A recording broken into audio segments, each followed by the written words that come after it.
Good evening, good afternoon, good morning, whenever the fuck you're tuning in. This is a 1 week late episode of the Blitz brought to you by Backyard Sports. We had some complications last week with schedule and adulthood, but we are back and we are ready to roll. We'll talk a little bit of week 2, then we're going to hop right into week 3 and then preview week 4. Got some good cap facts questions as well, some friendly submissions, but I got Mode with me. We'll have Raul in a little bit, I believe. He's again, we have lives, right? But Mode, how are you doing, man? Listen, I'm better than Diddy with a gang of people and a bottle of lube, kid. Let's go. Too soon. Yeah, soon. New rappers beware. It's never gonna not be too soon. Yeah, for sure. All right, well, hey, let's talk a little bit of week 2, man. We had starting the week out, Tua takes a pretty bad. I don't even want to say it was a bad hit either because the hit felt very innocuous, but it's clear that when he took the hit, his bell was kind of rung and he went to the ground and didn't protect himself. We see that head whip off the turf again, and we see the pose, right? I'll just call it the pose, and that's the one that makes all of the neuroscientists, the neurologists, the brain doctors, right? That's the one that makes them all like pause and say that's bad, right? And this isn't the first time with Tua. It's not the second time with Tua. So I want to get your thoughts, man, because there's been a lot of talk of like Tua's pretty adamant he's not going to retire. The Dolphins have probably gotten their pee-pee smacked a couple of times about the way they handled Tua. And you and I pointed this out in live time. We've heard guys like Hines Ward and some of the old school folks say, like, when you got your bell rung, you used to like grab your knee and make it seem like something else was hurt so that they wouldn't take you out of the game. We saw it immediately with Tua. Like, is he limping? And it looked like, is he pulling one of those fucking things? But it does appear that they were smart enough to realize, like, this is a problem. So I'll get off my soapbox here for a minute. I want to get your thoughts on kind of Tua, the whole situation, and like, do you think he should maybe hang it up? It's not really our choice to make, but from an outsider's perspective, how do you feel about it, man? Well, I mean, the incredible thing about that play, right, though, is the weird way it happens, right? Yeah. So you have it's a helmet to the chest of Damar Hamlin. Yep. Right. I know a lot of you Bills fans. Not a lot of you Bills fans. I listen. I have to get something off my chest. I had a Bills fan last year, a guy Gary knows, a guy I know, a guy most people watching this show, because we're locals for the most part, know. Tell me and another dude. I'm not naming names. That Damar Hamlin died. Okay. And the death certificate was a a Pennsylvania death certificate, which never made sense because Hamlin's from a team in Buffalo. Game was in Ohio. Why would the death certificate be in Pennsylvania? But people believe this, and they ran with it. And there was a whole discussion that three of us had in like a Facebook chat. It was a Bills fan, and myself and another buddy of mine. Again, I don't want to blow up names here, but like, how do you feel now? If you're watching, you're probably not, but I know people who know you are watching, and I'm not the only one you said it to. I guarantee it. How do you feel now? Damar Hamlin dead from a COVID shot? Because that's what you were telling me. Died from a jab, got hit in the chest, fell down, all that. Moving forward, because I just have to get that off my chest. Now, the hit's not hard, man. Tua puts his head down a little bit. Like, not even a crazy way, right? He doesn't even put his head down like a running back would. He just puts his head down to, like, brace himself. Up. Yeah, he's just giving himself up. And, he happens to hit Hamlin softly in the chest. I don't think it was that hard.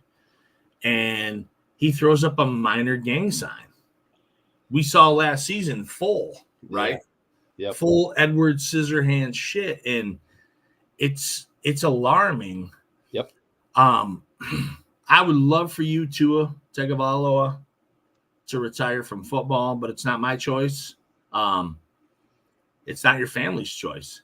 It's not the Dolphins' choice. It's not the NFL's choice. It's your choice. You have to do what you got to do. I do look from a perspective of maybe it's too late, right? This isn't just the NFL. This happened in college once or twice. His major injury in college was the hip injury, but he had concussion concerns coming out. But like, if that's all it takes to fucking ring your bell, like, you might just want to take that money and run away. We hate to see it. I like the kid, but don't let that distract you from the fact that the Bills were kicking that fucking ass. He already had, 3 picks? Yeah. He threw an interception trying to throw the ball away out of bounds. Yep.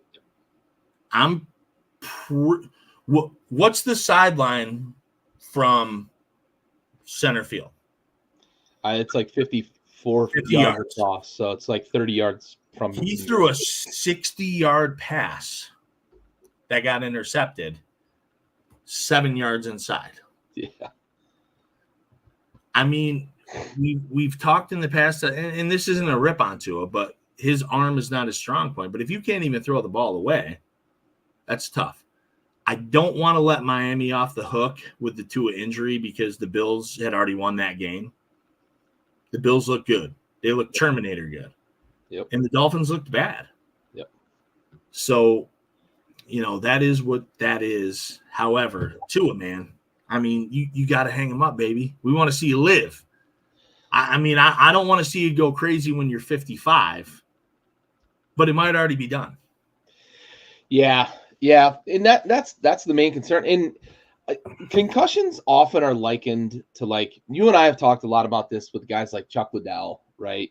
Where one time, and we just saw it recently with Anthony. And you don't Joshua. see it for 10. You don't see it for 10 years, right? You've got an iron show up. chin. Anthony Joshua. He. If you're a boxing fan, just got knocked out over this weekend in the punch. Honestly, like 5 years ago, Joshua probably shrugs that off, but once that button gets pushed one time, it's hard to turn it off.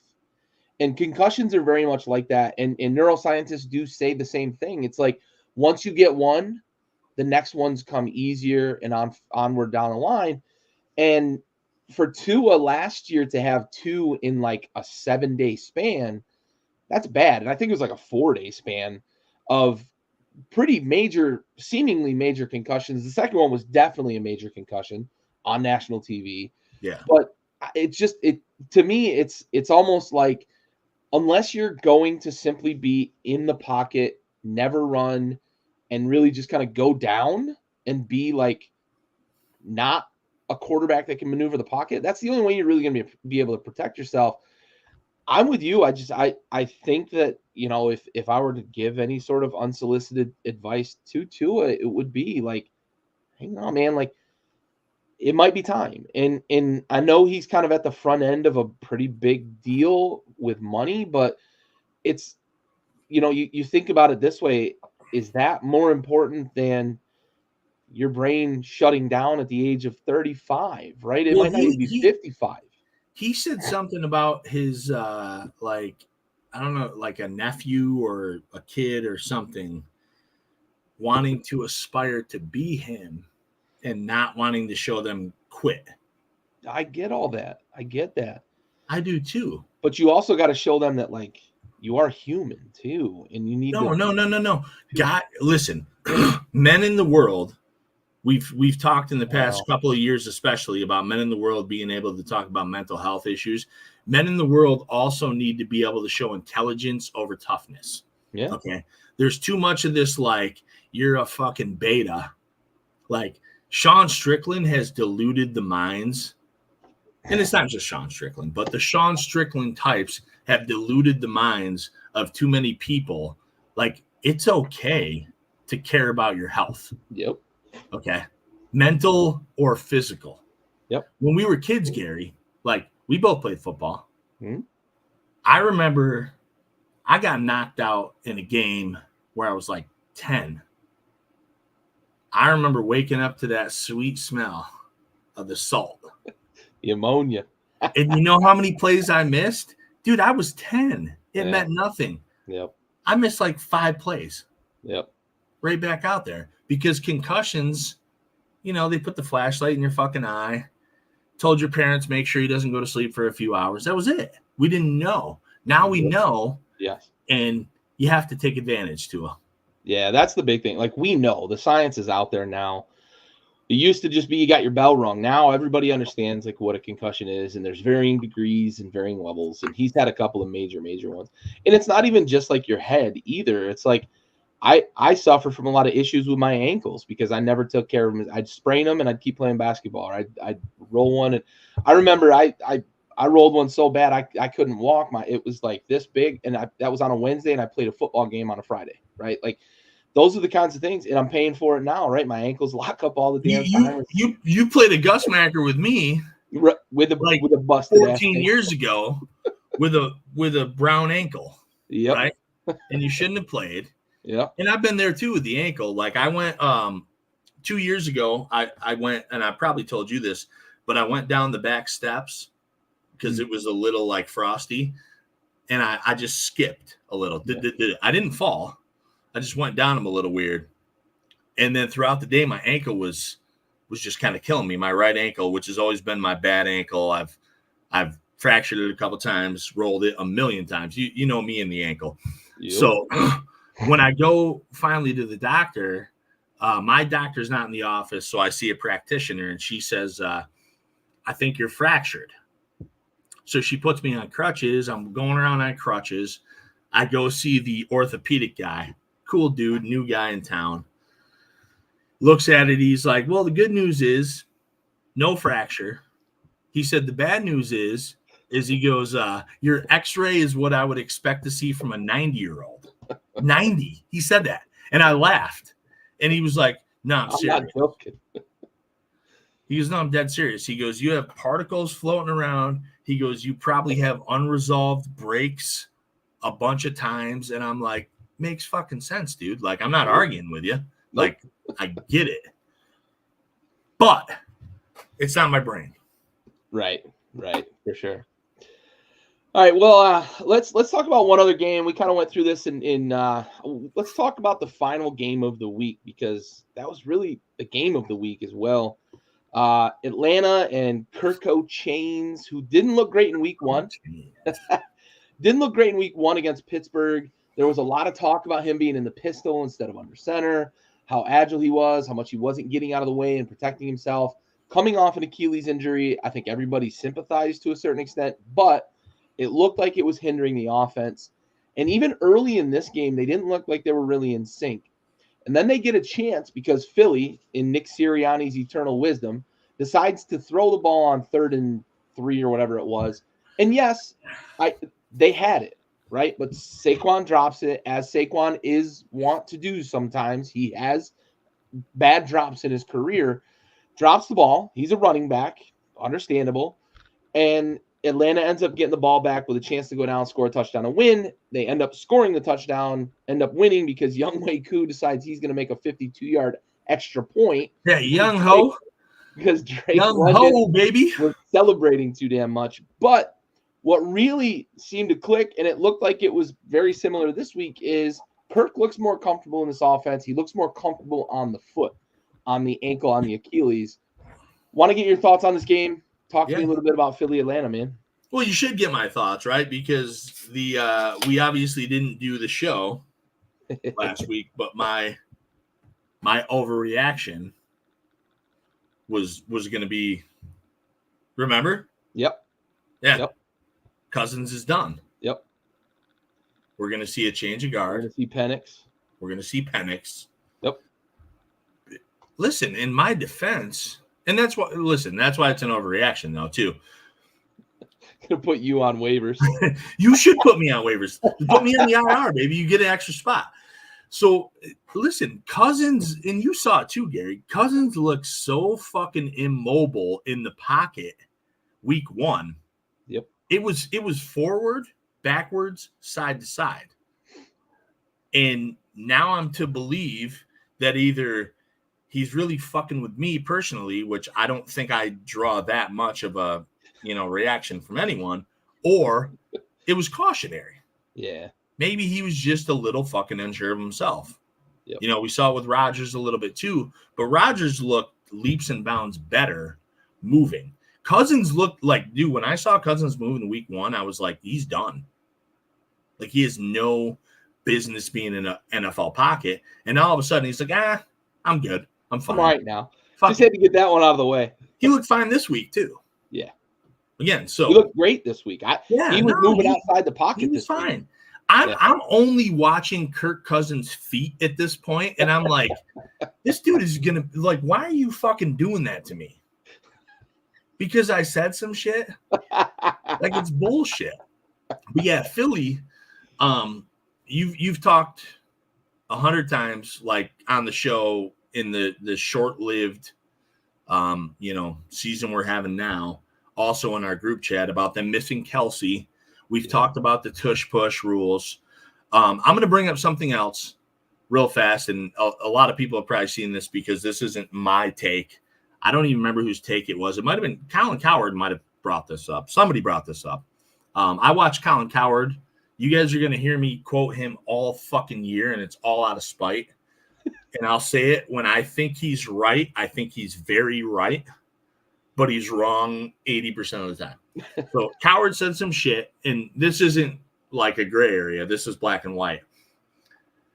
Hurts's numbers with A.J. Brown are some of the most elite numbers, like in NFL history. Without A.J. Brown, he's very, I don't even want to say mediocre because it's lesser.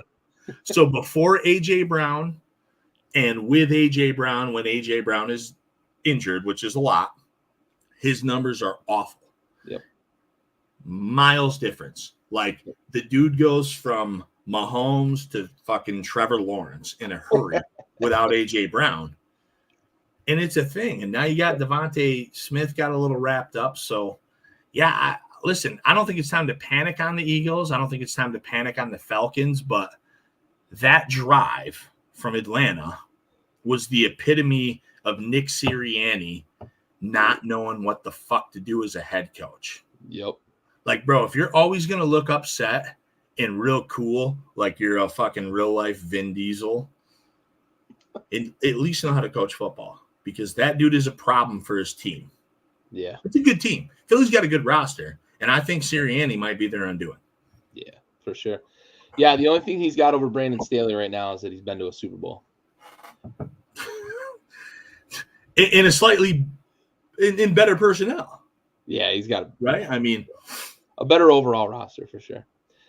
All right, well, let's dive into week 3, man. That's what we all came here for. We come right out the gates on Winter Island, all three of us, Jets, Patriots. Wasn't a lot to necessarily take away from this game or really much to go in expecting it. My big takeaway from this game, and I know Jets fans are going to want to talk about how Rodgers looked and Breece Hall and Garrett Wilson and all the weapons that they've got. Lazard finally learned how to catch a ball in a Jets uniform. My takeaway is I think the Patriots are a lost ship with no rudder right now. Drake May should have never been in that game, and they are going to ruin that rookie. I talked about this last year when we were doing a little bit of draft talk and kind of prospect talk, because obviously Washington was – the trend was that Washington was going to be in the quarterback market, and the big three were Drake May, Caleb Williams, and the guy we ended up drafting, and Jaden Daniels. And I thought 2 years ago, Drake May was a guy that I thought had prototypical size. He was athletic, could make the throws. Tapered off last year. I fell out of love with him. And I said he is not ready to play in year one. He should not start any games for New England in year one. And here we are in week 2. He gets snaps, or week 3, he gets snaps. And there's already conversation about the fact that he might start games soon. You signed Jacoby Brissett because he was supposed to be the 1-year stopgap guy. Stick with it. Stick with it. There's no reason you should be starting Drake May this year. The only reason Drake May should get into games is if it's an emergency situation with injuries. That's it. He didn't look good. He didn't look comfortable. And that was against a Jets defense that has not been getting pressure this year. Robert Saleh never blitzes. Never. Like, ever blitzes. San Francisco, his first 2 years in New York, He's never blitzed. They are so bad at getting pressure this year that he's now blitzing on the defensive side of the ball. And you had Drake May in there who looked really, really lost. There's no reason. They don't have weapons on offense, and they've got a bad offensive line. This team is really deep in the rebuild, and the fact that Drake May was in this game at all is an indictment on Mayo, Gerard Mayo, and his inexperience, and he's not ready for the big time. There's no reason he should have been playing. He looked lost. You're going to ruin him before he even has a chance to learn what the NFL game is about. That was my big takeaway from this game. So listen, I do think we have a fundamental disagreement here. I want Brissett in the game, and I want Mayo to sit. But I want Drake in the game where they put him in. Like, for me, when they brought him in the game, that's where he should come in the game. However, not against the fucking Jets. Don't do it against – listen, you talked about Saleh not blitzing. They don't need to blitz. That is a defense that can get nasty on you on all three levels, right? Because it's not always about the four up front. No. Or the two blitzers that may be coming. Sauce and Reed are pretty goddamn good. Right. That secondary's tough. Put him in when you're losing with that kind of score. I agree with the score. Put him in that situation for me. But do it against the Jags or against, just somebody else. Not the Jets, because they're coming. It's a divisional game. It's prime time. I don't like it. I don't like the placement of where they did that. I would love him to get some reps somewhere. Something light, just to see. And listen, there was people talking about New England coming into this game. Oh, New England's doing this. New England's doing that. No, they're not. New England's not doing anything. They're not. They shouldn't be held to that standard. And the Jets, finally, we see the peak, right? The Jets should be a good team. So, yeah, I mean, decent game. Again, you and I agree. Yeah, and actually, probably the way I put it, you probably agree with me after the fact. But fundamentally, I think we agree, right? Drake May's not ready to be the starter. No, I don't hate him getting reps at some point this year, but we're in week 3. It is the Jets, and that team is not ready from an infrastructure standpoint to fucking support a rookie quarterback. If they were down that score though to the Cardinals, would you put May in? Yeah, I mean circumstances. Sure, I agree with you. So we agree then. I agree. Circumstances are important. Yeah. I think we agree. Just not against fundamentally, the Jets. Not against the divisional rival who has a good defense in a primetime game. When? What is he talking about? I won money, kid. Yeah. I moved up 2 spots, Babs. What are you talking about, bud? Nice. Yeah, I don't mind him getting reps. He looked bad, and I felt bad for the kid. Maybe this kid said you got school in the league. Listen, I don't want that to fall to the wayside real quick. He's talking about golf. I went from 8 to 5 out of 17 teams, right? In a 3-week span. Nice. And I won money. Nice. Now that little fucker's running his mouth because he's a very good golfer. College level golfer. Nice. Can beat me straight up. Not with my handicap, though. With my handicap, I toss him, I think, every time. Because I'm going to get 7, and he's going to get 2. He's probably going to get 5, actually. He's probably going to beat me. But either way, no, that's inaccurate, Babcock. Don't do that. I won money, baby. I took money. Come with the facts, Babs. This kid. All right. Moving on, we end up with Pittsburgh and LA, the Chargers. Herbert with the ankle. I thought he was going to be a little better. I also thought they were going to run the ball better against the Steelers. The Steelers historically have been really good at rushing the passer, not been great at stopping the run. Dobbins was kind of a supernova the first 2 weeks of the season. Not in this game. They really struggled getting the running game going. One big takeaway I have from this, Quentin Johnston, who was an absolute bust last season, has been a fucking like stud this year. He might be like the comeback player of the year. He's a good player. Because he was not good last year. He's got 3 touchdowns on the season. He's available in a lot of fantasy leagues too. So fantasy tip for you guys out there, maybe Quentin Johnston's the guy to get. Heineke, it looks like, is probably going to get at least one start. Herbert re-aggravated that ankle, but Taylor Heineke is a guy who does throw to receivers a lot. He's a guy who thrives outside the hash marks. So Quentin Johnston's numbers shouldn't be impacted by Herbert not being in the game.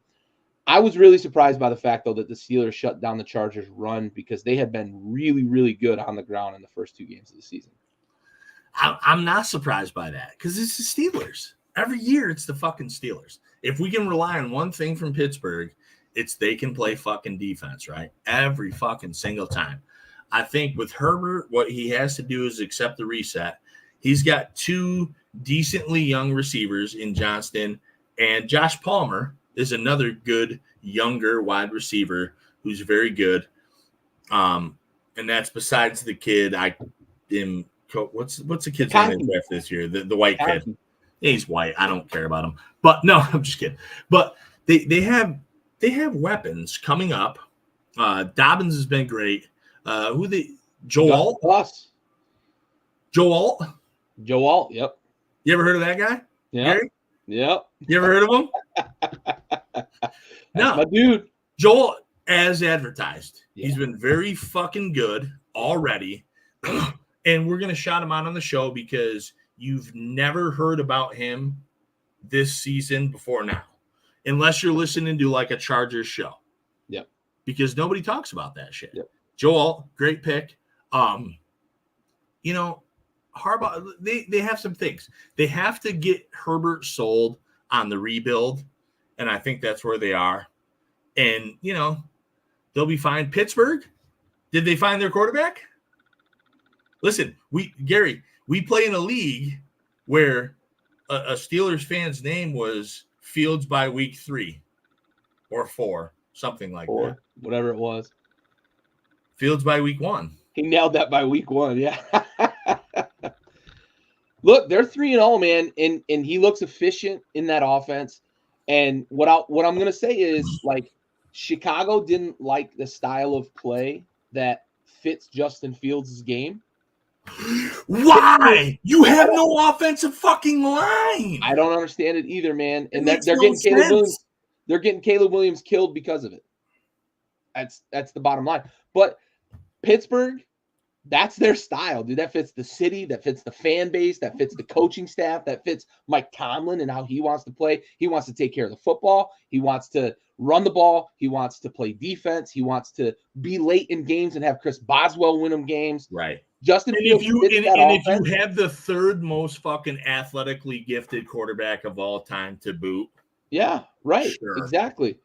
From a physical standpoint, Justin Fields is elite. And he may not be the best thrower of the football necessarily, but he's one of the best runners with the ball, especially at the quarterback position. And he fits that offense, man. He does exactly what they're asking him to do. There was a point in that game, I think they have a fumble, or was it a tipped pass or something? But at some point in that game, they had advertised the Steelers had 0 turnovers. And then they ended up, I think it was a tip pass, actually, that Fields threw a pick, if I remember correctly. I could be quoting that wrong, but they did turn the ball over once. But you're in week 3, and you haven't turned the ball over a single time. You're doing something right. And that's the style of play that Pittsburgh wants to play. Lean on the defense, lean on the run game. We're going to slow the game down. We're going to eat the clock. And we're going to have a chance late in games for our kicker, who's one of the best late game kickers. He's one of the best kickers in the league to begin with. Yeah. He's one of the best late game, bad weather, bad situation kickers maybe that's ever played. And to solidify that, they dumped a kicker last year who was like 13 for 13, right? Pittsburgh had a kicker in wake of the injury who was like 13 to 13 and just dumped him on his ass. And I can't remember. When Boswell came back. Yeah. When Boswell came back. Yeah. They had, I don't even remember his name. I forget who it was too, but you're right. And maybe I'm making up 13 to 13, but he was like that solid. Good. Yeah. Like flawless. Yep. And they dumped him on his ass for Boswell. So you're winning games. Justin Fields, you said it. the perfect quarterback for the situation. And I don't think there's a lot of us out there who didn't see this coming, right? Despite Russell Wilson's fucking injury or whatever the fuck's going on, like Fields is the younger, more dynamic. Listen, I'm a Lions fan. I'm ecstatic to have Fields out of the division. Fields beat the fucking Lions up by himself. That line in Chicago is disrespectful. So bad. And the only reason they won some games last year is because Fields can get the fuck out and make things happen. And now you're seeing it with Caleb Williams getting his ass kicked. Even in the 300-yard passing game against the Colts, gets his ass kicked. Justin Fields, Pittsburgh, Mike Tomlin, winning the division with, the Bengals struggling. Baltimore not looking great either. Baltimore struggling. Like, listen, Pittsburgh made the playoffs. They look like shit. None of us gave him a crack. Nobody gave him a crack. Nope. Here we are again. What Mike Tomlin does one thing. Tomlin? He plays fucking good defense. If you can get some shit out of the offense, man, it might be fucked up for everyone. Yeah, for sure. Yeah, we're going to talk about the Jags in a minute, but Babs, yeah, they fucking suck. They look like shit. Babs, fuck you. We're going to talk about them in a minute, but moving on from the Pittsburgh game, Houston, Minnesota, and we've got a cap facts about this that I won't spoil, but holy fuck, dude. Minnesota put the beat down on San Francisco last week and followed it up with a beat down of the 2-0 Texans, who are one of the up-and-coming teams. There are talking heads out there that had Stroud winning the MVP. There are talking heads out there that had the Texans winning the AFC and going to the Super Bowl. And Minnesota really took it to them. That defense was in Stroud's lap all day. Sam Darnold dropping dimes against a defense that added pieces, but also is coached by one of the best defensive minds in football. Justin Jefferson is Justin Jefferson. And in case you didn't notice this weekend, if you did watch this game, this Jalen Naylor kid can fucking play. So when Jordan Addison comes back, they've got a three-headed monster at wide receiver. And Sam Darnold is playing some of the best football he's ever fucking played. And there's still, like, Hawkinson's still waiting in the wings here. Like, this offense could just continue to get better if Addison can stay healthy. Man, the Vikings look fucking good against Houston. On the flip side, I want to get your thoughts too. When you talk about this, I want to get your thoughts on, was this a bump in the road for Houston, or do you think that we saw a little bit of a formula for what they were able to do? You get pressure and you get into CJ Stroud's lap and you disrupt a bit of that. Is that what we're going to see going forward? And not every team can get pressure like that because they've got a pretty good offensive line there in Houston.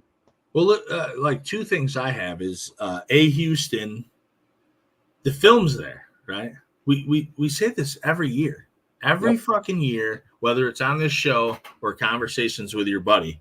When you have a young quarterback, rookie, second year, when that film comes out, shit changes.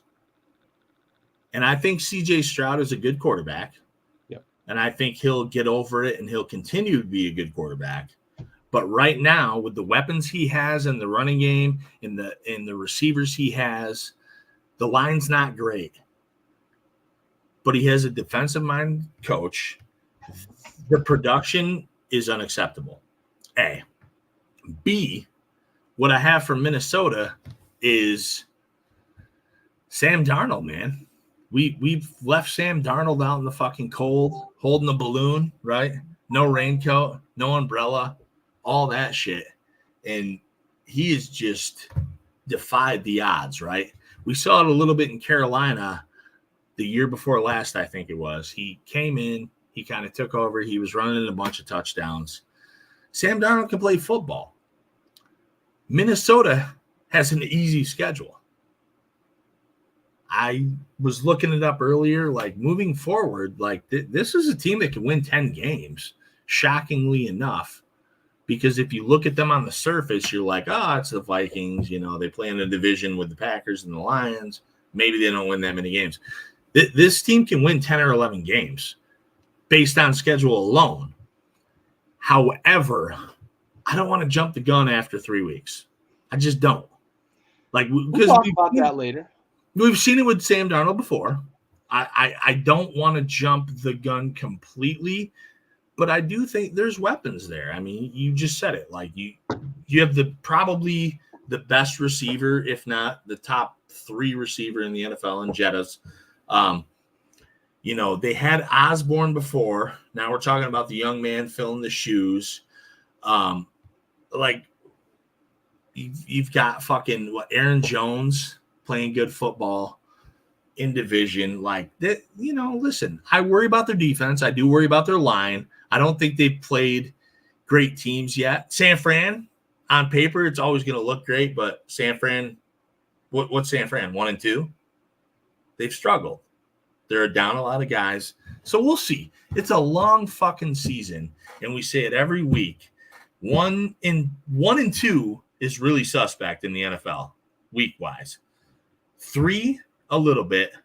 4, 5, 6, 7. That's where we get going, right? Yep. So that's where we start to learn. Listen, we're gonna see, but I will say this: Minnesota doesn't have a tough schedule. Nope, and they do not. And Sam Darnold, man, like a fucking McDonald's wrapper in the gutter. And now he's like, okay, let's do it, Geno Smith style. Geno Smith style. So, last question for you on this game: how much do you think the loss of Joe Mixon impacted this game for the Houston offense?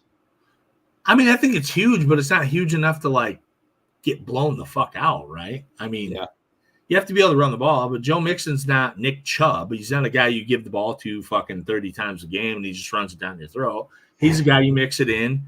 You might run him 18 times a game. You might throw him 6 passes. And I love Mixon. I'm a Mixon guy. I'm a couple of fantasy leagues, but I don't think he makes the difference. I think Houston, for whatever reason, is really struggling out of the gates, right? And I made the film is out thing, and that is part of it, I do believe, on CJ Stroud, but it's weird, man. The NFL is tough. Gary, we talked about this earlier, like with the NBA shit. Like NBA teams, they got a lot of time to get it right. Like 1 week in the NFL season is, one game in the NFL season is like 14 in the NBA season. So, like, you have a lot of time to get it right. You got to turn it around, and they don't look good as a unit. Yeah. And it's not Diggs' fault, Bills fans, before you say it. I don't think. Maybe it is. He's a diva, man. He's a diva. All right, moving on. We've got Philly and New Orleans, and it looked like for a long time that I was going to fucking be on Winter Island in this game. And then New Orleans really, they didn't seize opportunities early. They had Philly hurting early. They had turnovers that they didn't score points off of. They were getting after Hurts. But it's one of those things where Philly was able to kind of grind and wear down New Orleans. And then Saquon Barkley breaks the big one. And it's really the difference in the game. And, at home, New Orleans had looked good. They'd scored 100 points the first 2 weeks, and 91, but almost essentially 100 points the first 2 weeks. And they just don't think. Yeah, my dad's about Diggs. Bills fan asking about Diggs. You don't think? Senior, I don't think he's the reason to get hosed. Yeah. I mean, listen, we'll talk about it a little bit later, I think, with the Bills, because I think there's 2 sides to that coin. But no, I don't think he's the reason they're struggling. Yeah. So New Orleans misses opportunities. They had a chance to really, I think, put Philly away several times in this game. Philly gets it going late with Barkley, and Saquon is Saquon, and if you give him a crease, he's going to be able to hit the home run. You see him pulling away from DBs. Running backs don't usually do that. Saquon is a fucking anomaly. As long as he stays healthy, dude, he's going to be a problem all year behind the Philly offensive line and with Jalen Hurts as a dual threat guy. They get A.J. Brown back. It opens that offense even more. But if you're New Orleans, you really have to feel like you missed an opportunity with this one. No A.J. Brown. Devontae Smith goes out early. Jalen Hurts looks like dog shit. And you really had been stymieing Saquon for a big part of this game. But you can't put him away against a really bad Philly secondary that had really surrendered a lot of bad yards, especially you look at, what they did late against Atlanta, struggling against that, wide receiver core. Boy, missed opportunity for New Orleans. What are your thoughts on this one, man? Listen, I think it's all about Philly, right? I think they're doing the thing that we think good teams have to do, right? They're surviving adversity. And I know you don't. They are. They're a couple good wins, right? So they lose a really close game and they win a couple close games. And they're surviving that. I saw that AJ Brown stat is crazy. Justin Hurts with AJ Brown is like Pat Mahomes. Without AJ Brown, he's like Trevor Lawrence. It's so bad. It's crazy, but I think Philly is AJ Brown is that dude though. Right or wrong, Philly is doing the things that a team who's going to go on a long run has to do early. It's just dealing with adversity, right? Like if you're in a fucking boxing match, you have to take some blows, to get to the end of the round, and they're doing it now. So I don't know. And I don't know what to think of the Saints. I don't know. I have no idea. I don't think they are. I don't think they're week 1 and 2, but I also don't think that they're week 3. Right. You don't know either. Yeah, no. I think they're somewhere in the middle. You know what I think they are? Is I think they're week 7. Maybe. And we don't know what that is. And I didn't know what it was last year with them either. I have no idea what they are. They might be Spencer Rattler in week 9 after a 2-0 start. Here we go. I mean, dude, listen, they might be David Carr in the Super Bowl or Derek Carr. They could be. Like I don't know. I don't know what this team is. I have no idea. Yeah, for sure. It's a very gettable division too, because the Bucks came out late in A. We're gonna talk about that in a minute. Atlanta dropped 1 to start the season. Gettable division, man. Carolina, unless Andy Dalton is that dude for the rest of the year. We're not doing that. Speaking of Tampa Bay, they come out and lay an absolute egg against Denver.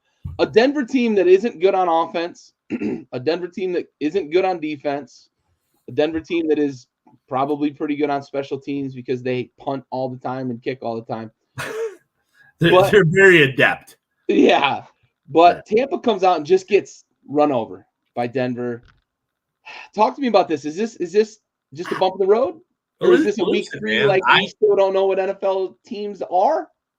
I said at the beginning of the year that I thought fucking Tampa was a good team who had a tough schedule. Yeah. But Denver wasn't not on the tough schedule. Right? So they come out 1-0. They go in, they beat the Lions in Detroit. Weird game, revenge game. They lost in the playoffs last year, right? And I'm a Lions fan, so however many feelings I have about that game, they won the game. They go and play Denver, and they look like shit. Yeah, I don't know who Tampa is. I have no idea now. Yeah. I'm confounded, like I'm confuzzled. I like that word. Yeah, I'm with you. I think Baker is Baker, and he's gonna make a lot of plays. I feel like that was a bump in the road. If I'm calling it anything, Sure. It was a bump in the road for Tampa. Not a game you want to drop when you've got, like you said, the tough schedule that they've got. I guess maybe you can kind of wash, like you get the Detroit win on the road that probably wasn't an expected win, right? Unless you're in that locker room, versus the loss at home to Denver is not an expected loss. So you kind of wash those, right? I think if you were looking at Tampa's schedule playing Washington, Detroit, and Denver, you figure Tampa's 2-1 after week 3, but you figure they lost to Detroit and beat Denver. It's just vice versa. They're probably exactly where they expected, or at least we would have expected them to be after 3 weeks. It's just weird to see them drop this bad of it, drop the ball this bad against Denver. Listen, I thought they were going to be fired, though. They came out of Detroit like they lost every winning metric in Detroit, like time of possession, first downs, passing yards, rushing yards, everything was against them. Yep. And they win that game. And then, so to me, if I go home and I'm like, fuck, we just did this We won a game against a team that went to the conference championship. Yeah.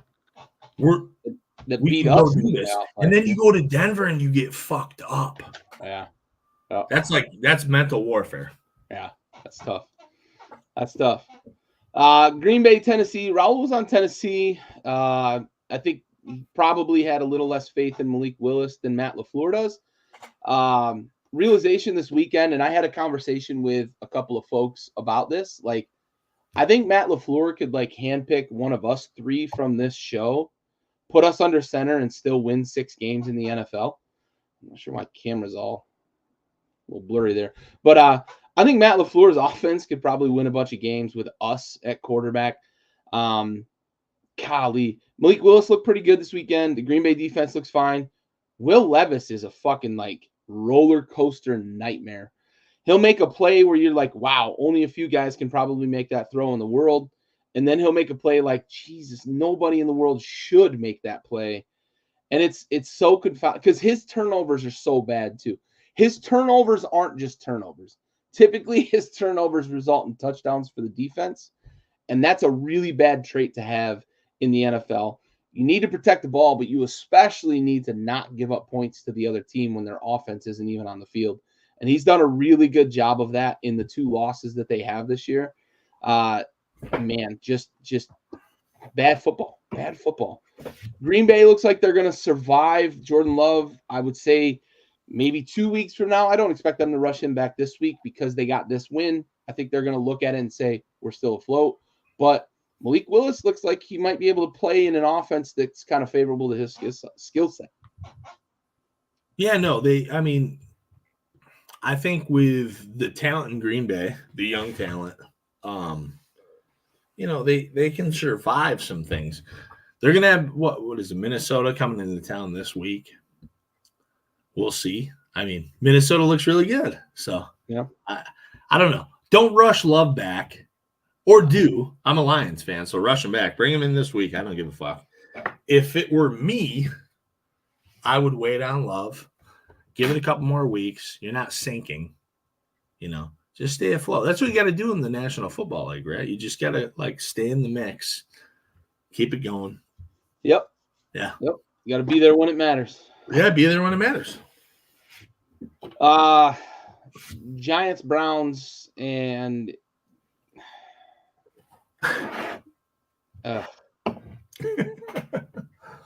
look, I'll say this. This is my takeaway from this. I thought Malik Neighbors was going to be a really good wide receiver in the NFL. If teams are going to play him the way that Washington and Cleveland have played him, he's going to be Randy Moss. He can't be covered in trail coverage one-on-one because he's just that much of an athlete. Dear defensive coordinators out there, Daniel Jones is just going to throw the ball to him 80% of the time. His target volume is fucking crazy. And it's because of the coverages that are being played against him. I never would have thought Cleveland was going to replicate what Washington did the week before, but they did. And Neighbors is just killing people. And if that's the coverage he's going to face in the NFL, nobody's going to be able to stop him. He is a stud. He's a freak athlete. And if you're not going to give him any sort of change up, Daniel Jones is just going to say, hey, Malik, fucking run to the lamppost and turn around, and I'm going to throw it to you. He's a stud, dude. And I fucking hate that he's in my division. Yeah, no, I think Neighbors is real fucking good, obviously. I think teams are just being like, well, he can't beat us. Right. It's so stubborn and stupid. But listen, he didn't beat the Browns. They were beat anyways. Yeah. I could have played wide receiver and that game goes to New York. Yeah. So, I do think it's a cautionary tale of hey, we know Neighbors is really fucking good. The Giants aren't good enough to let Daniel Jones throw the ball to Neighbors every time and they beat us. Not if we're a serious team. Right. So go ahead. And and to your point, it doesn't help that Neighbors is really fucking good. Might be the best receiver in this class, I mean, there's some we have a treat this year, right? Yeah. We have neighbors. Adunze, We have Marvin Harrison Jr. MHJ. We have Thomas Jr. Yeah. Did you say that? Like Adunze. Adunze. I mean, Thomas Jr. listen, and Adunze's he had a good game this week, but Yeah. like we have some good receivers. Coleman got his first touchdown this weekend. The receiver core in the NFL is in great hands. Yep. So yeah, I mean, I think Neighbors is a stud. I thought he was a stud to begin with. I think most people probably thought he was the consensus second best behind Harrison. I don't think many people have changed their minds at this point. Maybe third best, Gary. Because you and I have talked a lot about Thomas, right? Yeah. And despite a frail offense, he's been fine with sunshine. He's a really good player. But yes, I mean, it's a good receiving class, man. Like, it's good. Like if I'm playing the Giants, like if Neighbors beats me by himself, I'm pissed. I'm fucked up, right? I'm not good enough to win anyway. But it happened 2 weeks in a row. Jesus.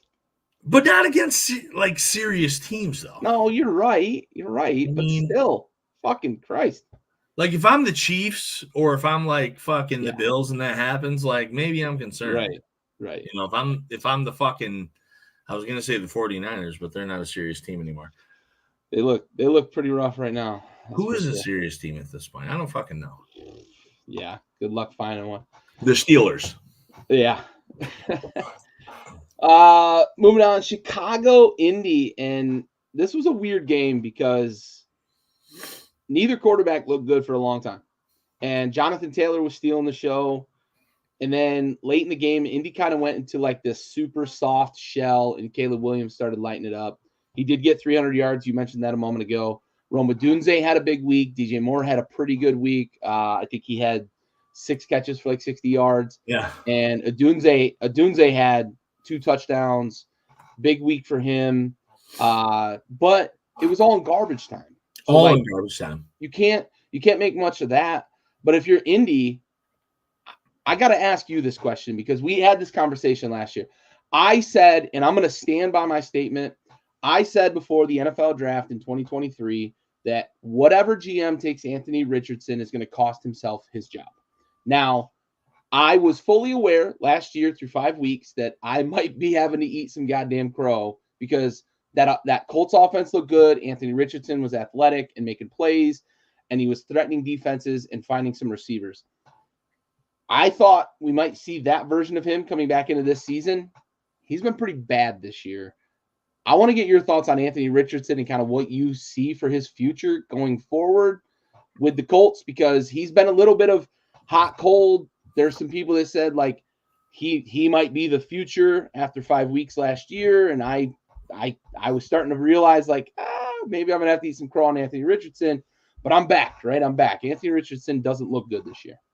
Well, I mean, if you're a perfect athlete, right, which Anthony Richardson is a perfect athlete.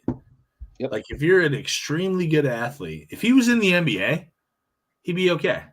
Yeah. Maybe he's not the best player in the league. Maybe he's not the best player on his team, but he eats and he starts. Yep. In the NFL, if you're a quarterback, you have to be able to complete passes at some fucking point. It doesn't matter, or it does matter. There's a certain point. Rookie year is so fucking weird, and especially with a small sample size like he had, you have to be able to throw the ball to the receiver at some point, and he's hesitant. Yep. Everything. I haven't watched the guy double pump so much since like Ben Roethlisberger in Pittsburgh. But Ben was judicious. But Ben was double pumping to throw the coverage off. Yeah. He had the best pump fake maybe ever. Oh, awesome. Ben Roethlisberger's the dude. Like, he was double pumping to get shit open. Richardson is double pumping because he doesn't know where he wants to throw the fucking ball. He has no idea because he knows that he can't make a throw between the sideline being 5 fucking yards and the defender being 5 yards away from his receiver. He Yep. is that, we'll call it 12-yard window, right? Yep. And You his don't get receivers 12-yard windows in occupying the 2 of NFL. those yards. He can't make the throw. Right. Not consistently. Nope. And it's unfortunate because the dude's an extremely good athlete. Yes. He's big. He's strong. Yes. He can go. But he's not a quarterback. We've watched. No, he's not a quarterback. Finally, Skip Bayless would be fucking going nuts right now because he's called every black dude who throws a football not a quarterback for the last 20 years. He got one. Finally, we got one. Anthony Richardson is a quarterback in every sense other than throwing the ball. Yeah. So this is a good point. He's a guy I would love to manage a game because I think he has good instincts. I really do. Yeah. I think he's a quarterback in every facet other than his arm. Yeah. Which is unfortunate. Yeah. Right? Because if I'm a fucking pirate in every facet other than my fucking left eye, where's my parrot going to lead me? Right? This is good. The way my dad words this is good because you listen to like the quarterback gurus that Dan Orlovsky and such, right? He's never stayed in the pocket, senior. Right. You have to, at some point in the NFL, you have to win in the pocket as a quarterback. Zach Wilson did the same shit. He runs out of a pocket. Yep. You have to win from the pocket at some point in the NFL as a quarterback. Absolutely. No, maybe senior kills it there. Like you have to trust the pocket. Absolutely. Maybe the surprise of the weekend. This one, if you're in any survivor pools, this one and probably the last game we're going to talk about really kick some people out of survivor pools because Carolina makes a switch at quarterback. And maybe we should have seen it coming with the kind of new juice from a change, a new vet coming in, that sort of thing. But Carolina goes in and just lays waste to what I think we believe is a good Raiders defense. I know Max Crosby was kind of in and out of the game. I don't know if he's hurt or I don't know what was going on there, but he wasn't in the game as much as he normally is. And Andy Dalton, 4 tugs, 300 yards. What a weekend. Deontay Johnson had a big game. That Carolina offense looked competent. Not a good sign for Bryce Young. But the Raiders offense looked like dog shit too. Gardner Minshew gets benched for Aiden O'Connell. They are going back to Minshew, but that's a rough situation to be in. Devontae Adams with the tantrum on the sideline. Yeah. Not a good look. Talk to me. And not blocking. Yeah, not blocking. Yeah. And then he was called out, right? Yep. After the game without being called out. Mm-hmm. We all know where Pierce was going with that, right? Oh, yeah. We knew who he was talking about. He said some guys are – listen, trade him last year. You have to trade Adams last year. It was really fucking apparent last year. I can't remember what game it was, but Adams was upset last year with Garoppolo. He didn't love the QB play. He wanted to go. He was questioning his fucking quarterback on the sideline, and the Raiders said, no, let's keep him. You're questioning your quarterback on the sideline in the mics and the cameras, not just the mics, but the video picks it up, right? I think it was against the Lions. They picked it up last year. Yeah, I think you're right. Where he was like, I got to go. Yep. I got to get out of here. It might have been against Detroit. It was against somebody, but I got to get out of here. And he got hung out a bunch. He's not wrong. No. He does have to get out of there. He does. He shouldn't have went there. Dude, bro, you fucking... It's his own goddamn fault. You went there. Yep. No, nobody fucking misled you. You went there on your fucking own to play with your fucking... with J.D. Vance and the eyeliner. Like, you fucking went there. You should have stayed with Rodgers. You should have probably followed him to the Jets. Do something. But yes, that dude is a mess. That defense is a mess. Gary, you said it like, are they a good defense? I don't know. I have no idea. I know Max Crosby's really fucking good. Right? Yeah. Is the defense good? That's about all we know about that defense. I don't know. I don't know who to pick every week with that team because that team could like really upset somebody's fucking mojo, or they could just be the Raiders and suck. Lose to the Panthers. Case closed. I have nothing else. Oh, onward and upward. This was probably the layup of the week. No Tua, no Dolphins. They are 0-3 to start the season. The Miami Dolphins, funny stat, they have not led for a single second this year. Yeah. It's a tough go, and even before the Tua injury, it was a tough go. Seattle wins. They lead wire to wire. Zach Charbonnet looks good. It looks like Seattle's got interchangeable running backs. That defense looks good again. Geno Smith, DK Metcalf, Jackson Smith-Njigba. If you haven't been paying attention, it looks like there's a change in the guard at number 2 there in Seattle. He looks like he's finally getting comfortable in that offense, and Geno's getting comfortable with him. Miami, though, it looks tough. And any of you, I know you are one, any of you Tyreek Hill owners out there, fuck, dude. Tim Boyle is going to start this week. Dude, I got Tyreek Hill in every league. Yeah. Every league. Yep. I tied my knot to him. I lost all 4 leagues last week. Yeah. All 4. But I went 3-1 this week. So we have hope. Juwan Jennings? Yeah, buddy. That's my guy. Yeah. Listen, I mean, you have to do what you have to do. I think eventually, the Dolphins will turn around the fantasy aspect. However, their season, it's done. Yeah. And it might have already been done. Yeah. We don't know. Listen, against the Bills, they didn't look good. No. And the Bills look really fucking good. So, that's 2 sides to the sword. Seattle, yeah, they're maintaining. Yeah. Decent team, We have them right, they're hovering. Nobody thought they were going to be better than San Fran. I think people had to choose whether or not they were going to be better than the Rams. And it wasn't easy, right? It was that. So we'll see. Listen, they get Detroit Monday night. That's a game that can decide where are you, right? Week 4, Monday night in Detroit, or I think it's in Seattle. Yep. You're against a good team. Let's go. Seattle, dude. I think they're doing it. Jackson and Njigba, I think the same thing. Tyler Lockett, his fucking nail pattern baldness is finally calling up with him. We got 2 receivers in town, baby. Let's go. Yeah, for sure. I have to correct myself on one thing. The Dolphins have not led for a single second this year, but they're not 0-3.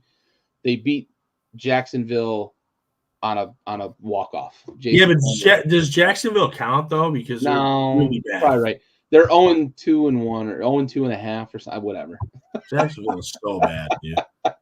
Such a bad team. Yeah. Such a disappointing team. Yeah, for sure.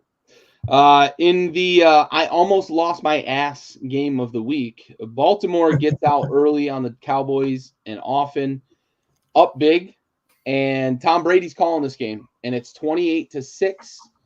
And Brady's like, well, Dak, you just got to make a play. And they start talking about 28-3, obviously because of the symmetry. And we got tight late. And the king of garbage time, Dak Prescott, nearly finds a way to make the comeback because Baltimore, for whatever reason, just decided they were going to throw the ball on offense and play terrible defense. They were just in a shell on defense. Whatever Todd Monken is doing, John Harbaugh needs to step in and just be like, Todd, fucking stop. Please fucking stop. Because Derrick Henry was like 19 for $120 and 2 touchdowns. And in the moment when you really need the mutant to run the clock, they're throwing the fucking ball and giving the Cowboys a chance to make a comeback here. Now it fell short, but holy fuck, what What's Baltimore's problem? Well, how do you have two Harbaughs in the NFL, right? Who are so fucking polar opposite? Dude. Because if that's fucking Jim, he steps all over his nuts, right? And says, no, this is what we're fucking doing. We're going this way. Right or wrong. John's like the nicest dude alive. I love his coaching. I have for a long time. I've admired the Ravens. John Harbaugh has been a very good coach in the NFL. But like what you're saying just now, Gary, is enough is enough. Sometimes you just have to, like, as the head coach, step in and say, fuck this game plan, right? And as far as Baltimore and Dallas both go, two teams who had really fucking good defenses last year, right? And neither of them are showing that. Like, we're not seeing elite level defenses from either team. We're seeing like survival defense, which we don't love. If we're trying to win a chip in this league, we don't love a survival defense. So if I'm seeing a couple of teams, like Dallas obviously got exposed in the playoffs by Aaron Jones with Green Bay. We saw it with Derrick Henry. But before that, we saw what we call a juggernaut if you had them in fantasy, right? Dallas was great on defense. Baltimore, really fucking good on defense. And now these two teams are running games up into the 20s and 30s.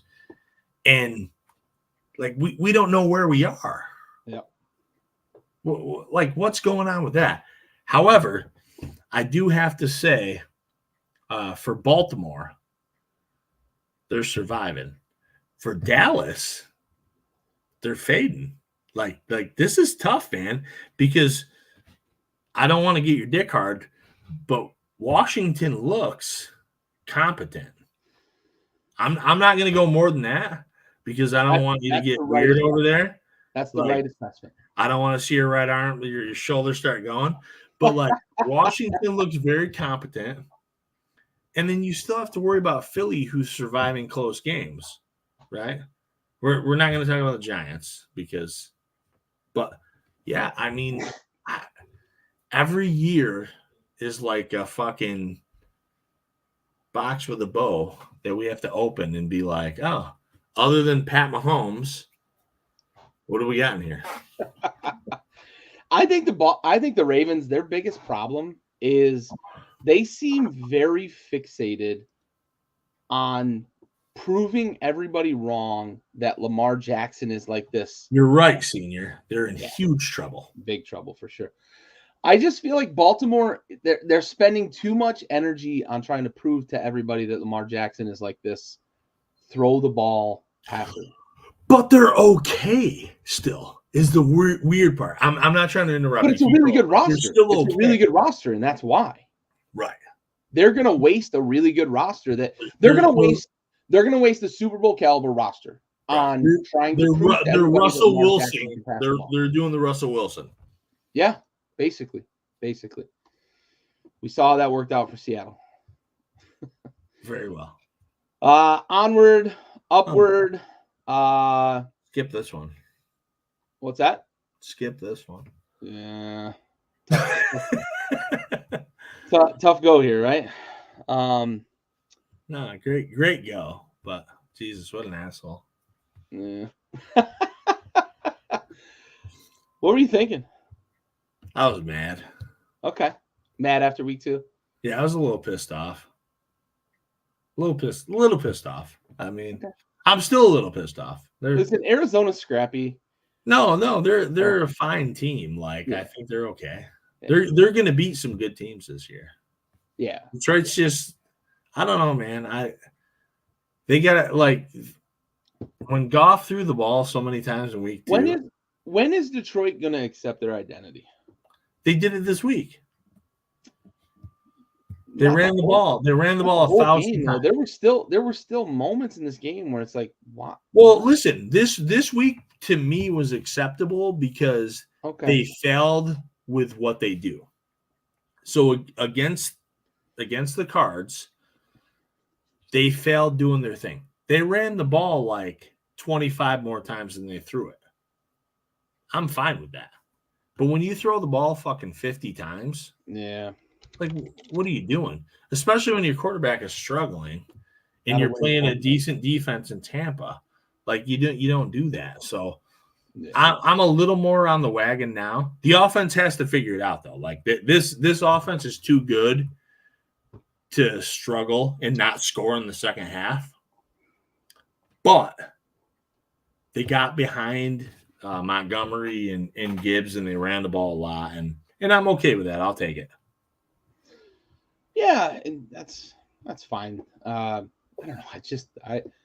I'm still waiting. I'm still waiting to see. I'm waiting to see Detroit from last year. I'm still waiting. Well, this is Detroit from last year without the big first half. Okay. It is. It's the same thing. They don't make great second half adjustments offensively. There's a lot of times where they came out with like 4 scores in the first half, and then they score once in the second half. Yeah. Sunday, they come out and they score like 3 times, and then they don't score at all. Yeah, then they're holding on for dear life. But they played great defense, which was awesome to see. They did play much better defense this weekend. However, you got to score. You have too many fucking weapons. Like, run the ball, put Goff in the play action. That's where he thrives. When you just got Goff standing back there like they did against Tampa, and he's throwing the ball fucking 50 times, that's not Goff's thing. No. Goff is a bottom 5 quarterback when you do that. When you get Goff throwing the ball 25 times in the play action, he might be top 5 in production. It play to his suit. I don't know, man. This week was good. We'll see. Seattle, Monday night. Yep. 13. Yep. Rams in San Francisco, and I'm going to be honest with this one. Based on what San Fran had going into the week, if you'd have told me that Kittle was also not going to play on Tuesday when we made these picks, I think I might have flipped. But man, like this is a weird game because like San Fran looks good, Juwan Jennings looks really good, and Jordan Mason's still running the ball well against LA. And then we get late in the game and it's like San Fran just kind of stopped and LA didn't. And we see vintage Matt Stafford 4-panel meme. Nice lead you got there. It'd be a shame if somebody made a comeback. And the Rams kind of saved their season with this game. It looked like they may have kind of been falling off the tracks about 2/3 of the way through this game. It looked like, fuck, man, Kupp is probably going to miss another week at least, if not 2 or 3. We don't know when Nakua is going to be back. They're trying to figure out young wide receivers. Whittington looks like he probably could be a piece.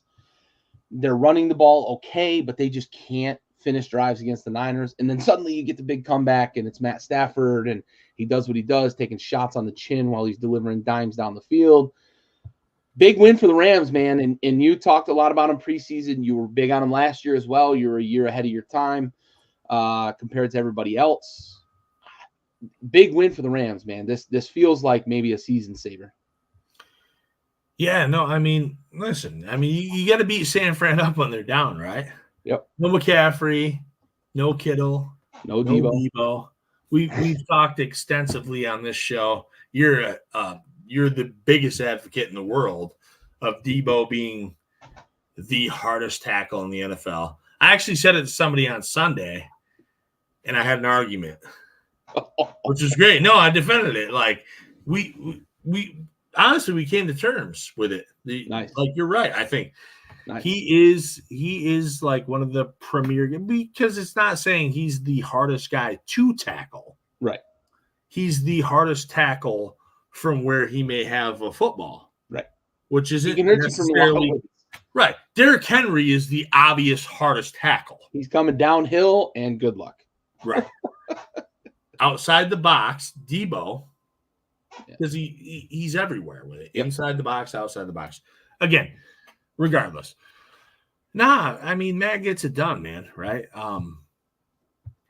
we saw this game this week, and it was one of those things where I was like, San Fran's fine. Kittle goes out last second. Sucks. Ayuk doesn't provide much. Listen, son, this is what happens when you miss fucking camp. Right? Yep. You're a premier receiver. Yep. Now we got Juwan Jennings. Yep.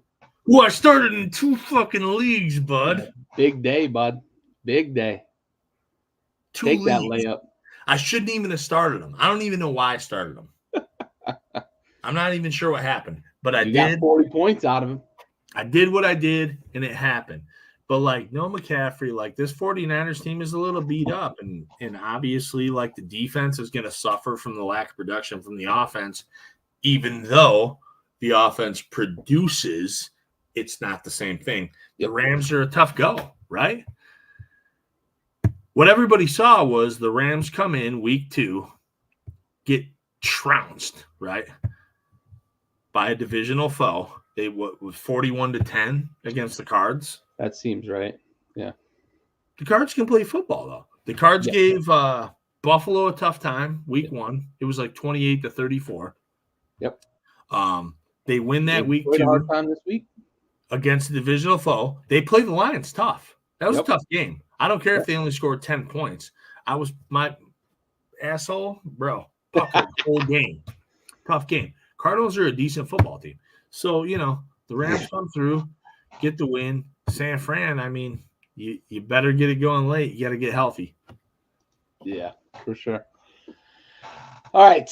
Kansas City, Atlanta, and, man, this another one that I thought I was going to be on Victory Island. My record looks like shit because of some of these games that have been tight, that have gone the other way. I'm gonna take it aside here. Something I haven't done in a long time. I've tried really, really hard not to bitch about officiating on this show. Now, there was no pass interference. What's that? There was no pass interference. It was fine. Okay. Yeah, that was fine. That's okay. That's normal. Listen, I just don't understand it because I watched Cincinnati the week prior get hit with a pass interference that I understand by the letter of the law is pass interference, right? Guy goes up and he does go through the back of the receiver. Okay. I can live with that. But then you're going to tell me less than 7 days later, I've got to watch a Kansas City Chiefs defender bear hug, not interfere, not impede progress, not make contact early, literally bear hug a Falcons tight end who has been struggling. That could have been Kyle Pitts' breakout moment. And I've got to look at it and I see an actual hug. He's over both arms around the waist, tackling him essentially before the ball gets there. And there's no call. And then, mind you, on the very next play, Drake London got interfered with, not to the same extent, but he got interfered with on the next play. So I'm looking at this and I'm thinking God damn it, man. If ever there was a time to wear a fucking tinfoil hat, it is during a Kansas City Chiefs game. And I know a lot of people used to complain about the Patriots, and there were some calls here and calls there, but I never remember watching a Patriots game and seeing this. And by this, I mean just an absolute flagrant display by officiating. You're not going to tell me any official, because the officiating expert guru in the booth is at a loss for words on how they don't throw the flag. He's legitimately just I don't know how they don't throw a flag on this. It meets every criteria that you could ever put together for pass interference. Impeding progress, contact early. He fucking tackled Kyle Pitts when the ball's 6 yards away. But on the flip side, it's Atlanta had opportunities to win this game. Sure, you want to make that argument, but god damn it, no, dude. What are we doing? No, don't go down that road. Don't listen. I hate the like somebody had opportunities to win the game argument, as well as I hate the like when somebody says well, that team had 4 penalties for 40 yards and the other team had 7 penalties for 70 yards. The context is, where were the penalties, right? Yep. So that one we're talking about right now, the pits, it's egregious. Yep. It's terrible. Yep. It's, I don't even know what I want to say. It's super it's super uncalled. And listen, Cedar, I don't want to fucking go there because I'm fighting it. But that one is and listen, that happens in every game. I will say that. Uncalled. Something like that happens uncalled in But every it's the game, context of the but moment. not in the back of the end zone in crunch time. With the game on the line. It makes it sour. Yeah. It happens. Listen, a receiver gets tackled by a defender every game, every fucking game, in every NFL game, every week. It happens. But it's not in the back of the end zone when it really counts. On national TV. It's just like Mahomes doesn't get overturned interceptions. Listen, I don't want to say it. I've been an advocate of Mahomes on this show every year. You used to be too. You bailed out 2 years ago. I've still been here. I still am here. However, we start to get to a fucking point where it's weird. Yep. I'm done. You're done. Yep. The viewer's done. Yep. I mean, fuck Kyle Pitts. I said it at the beginning of the year. Fuck Kyle Pitts. But like, if I'm an Atlanta fan, because I'm a Lions fan and I've been on the receiving end of that same thing a million times. Yep. What the fuck? What the fuck? It's absurd. Ruined a good game. That was a good game. That's part of the great game ruined. Right. That's part of the disheartening aspect of it. Onward, upward. We get to Monday night, the early game, Buffalo against Jacksonville, and let me clear my throat for this. Superman put on his cape. I'm going to tell you right now, there is one undisputed best player in the game of football. Yeah. And he does not wear the number 15 for the Kansas City Chiefs. He Yeah. wears the number 17, and he plays in upstate New York. And you're never going to change my mind on that because he does everything. He is the rising tide that raises all ships in Buffalo. And I've had this conversation with you, and I'm going to reiterate it. Patrick Mahomes inherited the best situation he possibly could have as a rookie. Josh Allen inherited a very bad situation in Buffalo with a team that had almost no weapons on offense. Everybody talks about Diggs and the growth of Josh Allen. They didn't get Diggs until his second year. He showed growth as a rookie. Josh Allen was already improving.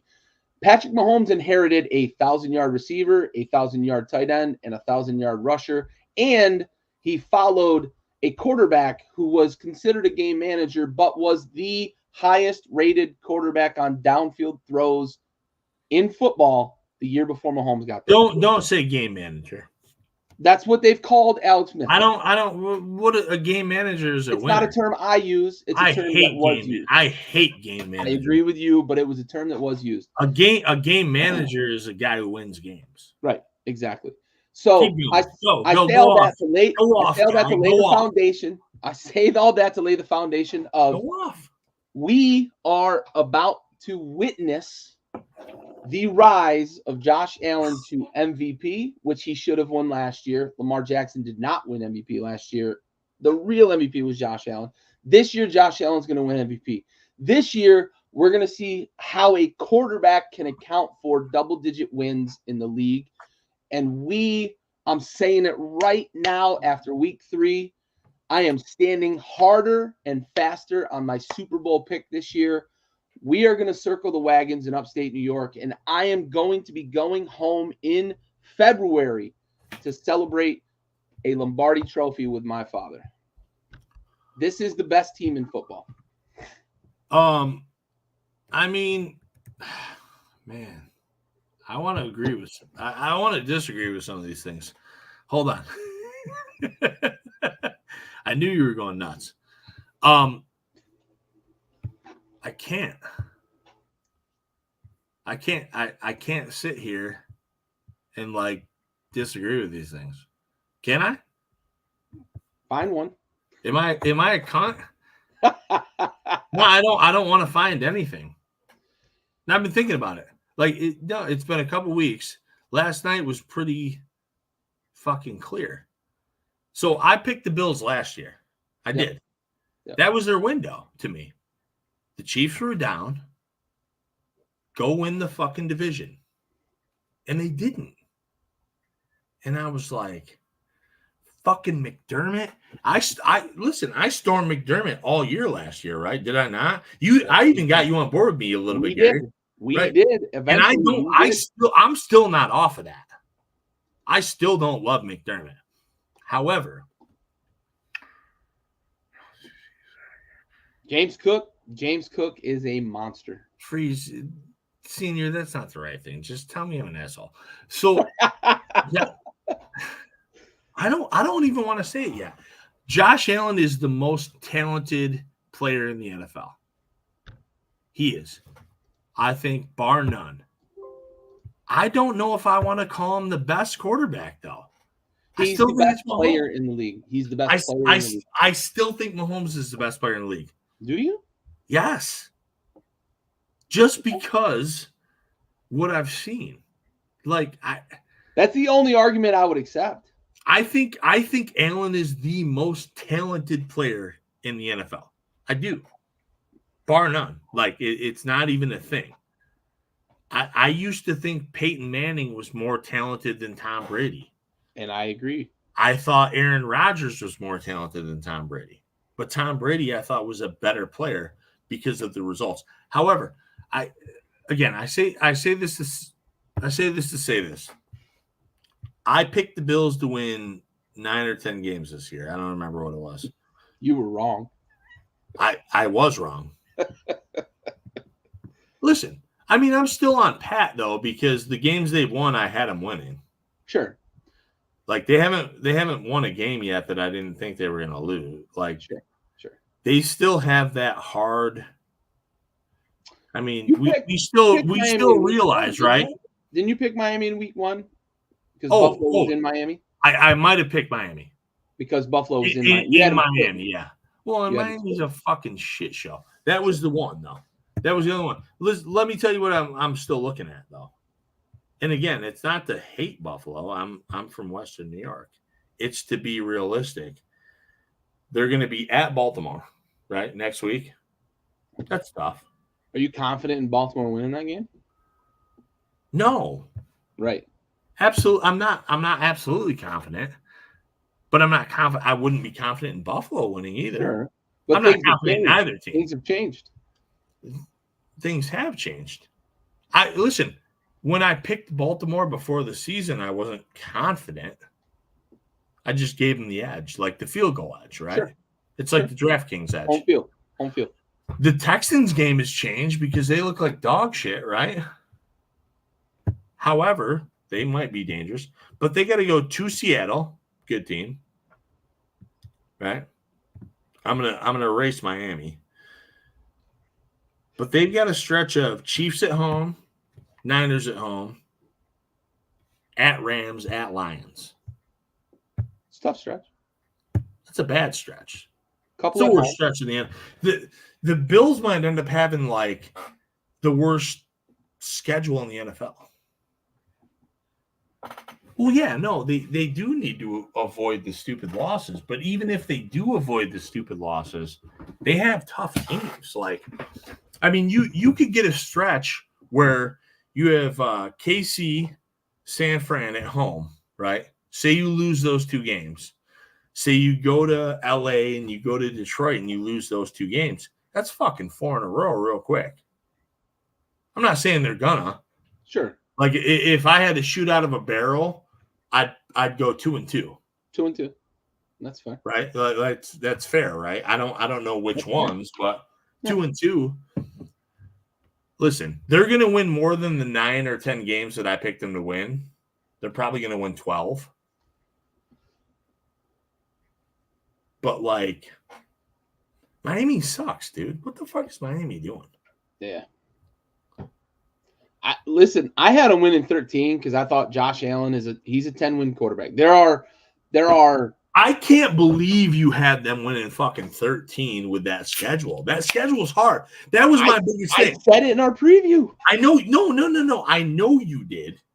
I'm not saying I can't believe it as if I don't believe you. I couldn't believe it. Yeah. They have a hard schedule. They're one of the hardest schedules in the league. Josh Allen is a 10-win quarterback, and McDermott's going to win me 2 or 3 other games outside of that. Yeah, but That defense right now is it's Pittsburgh, it's Buffalo, and that might be it for elite defenses right now in the league. Yeah, but they looked like shit week 1 against fucking Arizona. Early. They gave them 28 points. Early. They gave up like 28 in the points. second half. They were down. They didn't give up 28 points in the first half. Right. They gave them none in the second half. And then they played Jacksonville sucks. I don't know what they are yet. I still don't know what they are yet defensively. I know what they are offensively. Offensively, they're Josh Allen. He can play. The kid's real good. Yeah. He's Josh Allen's one of the best players I've ever seen in my life. Bills have a good record against the Chiefs in the regular season. I'd have to look. The Josh Allen Bills, the Mahomes Chiefs, I'm not sure what that record is in the regular season, but I know the Bills have beaten them. It's close. Yeah. They don't win in the playoffs. No, they don't. That's the problem, is they can't beat them in the playoffs. I don't know how good Buffalo's defense is against a good team. Who did they play? Miami, Arizona. Miami. Yeah. The Miami game is so weird because they were dominating them before Tua left. Right. Remember Tua tried to throw the ball away? Yeah. He tried to throw it away like 35 yards, and he got picked off. I don't know what Miami is. Listen, they should be awesome. I'm standing on more business than I was to begin the season. This Bills team looks like it's the real deal. This is Josh Allen owning the offense right now. And yeah, he's unleashed. It looks much better than it ever looked with Stephon Diggs. I don't care what Diggs looks like in Houston. I agree. I don't care. I don't care what he looks like. I don't care either.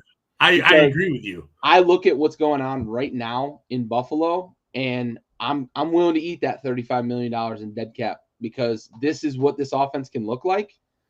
And really, Keon Coleman has not been unlocked yet. Khalil Shakir has been great. I don't like the Keon Coleman unlock shit because I don't think Keon Coleman's that good. Okay.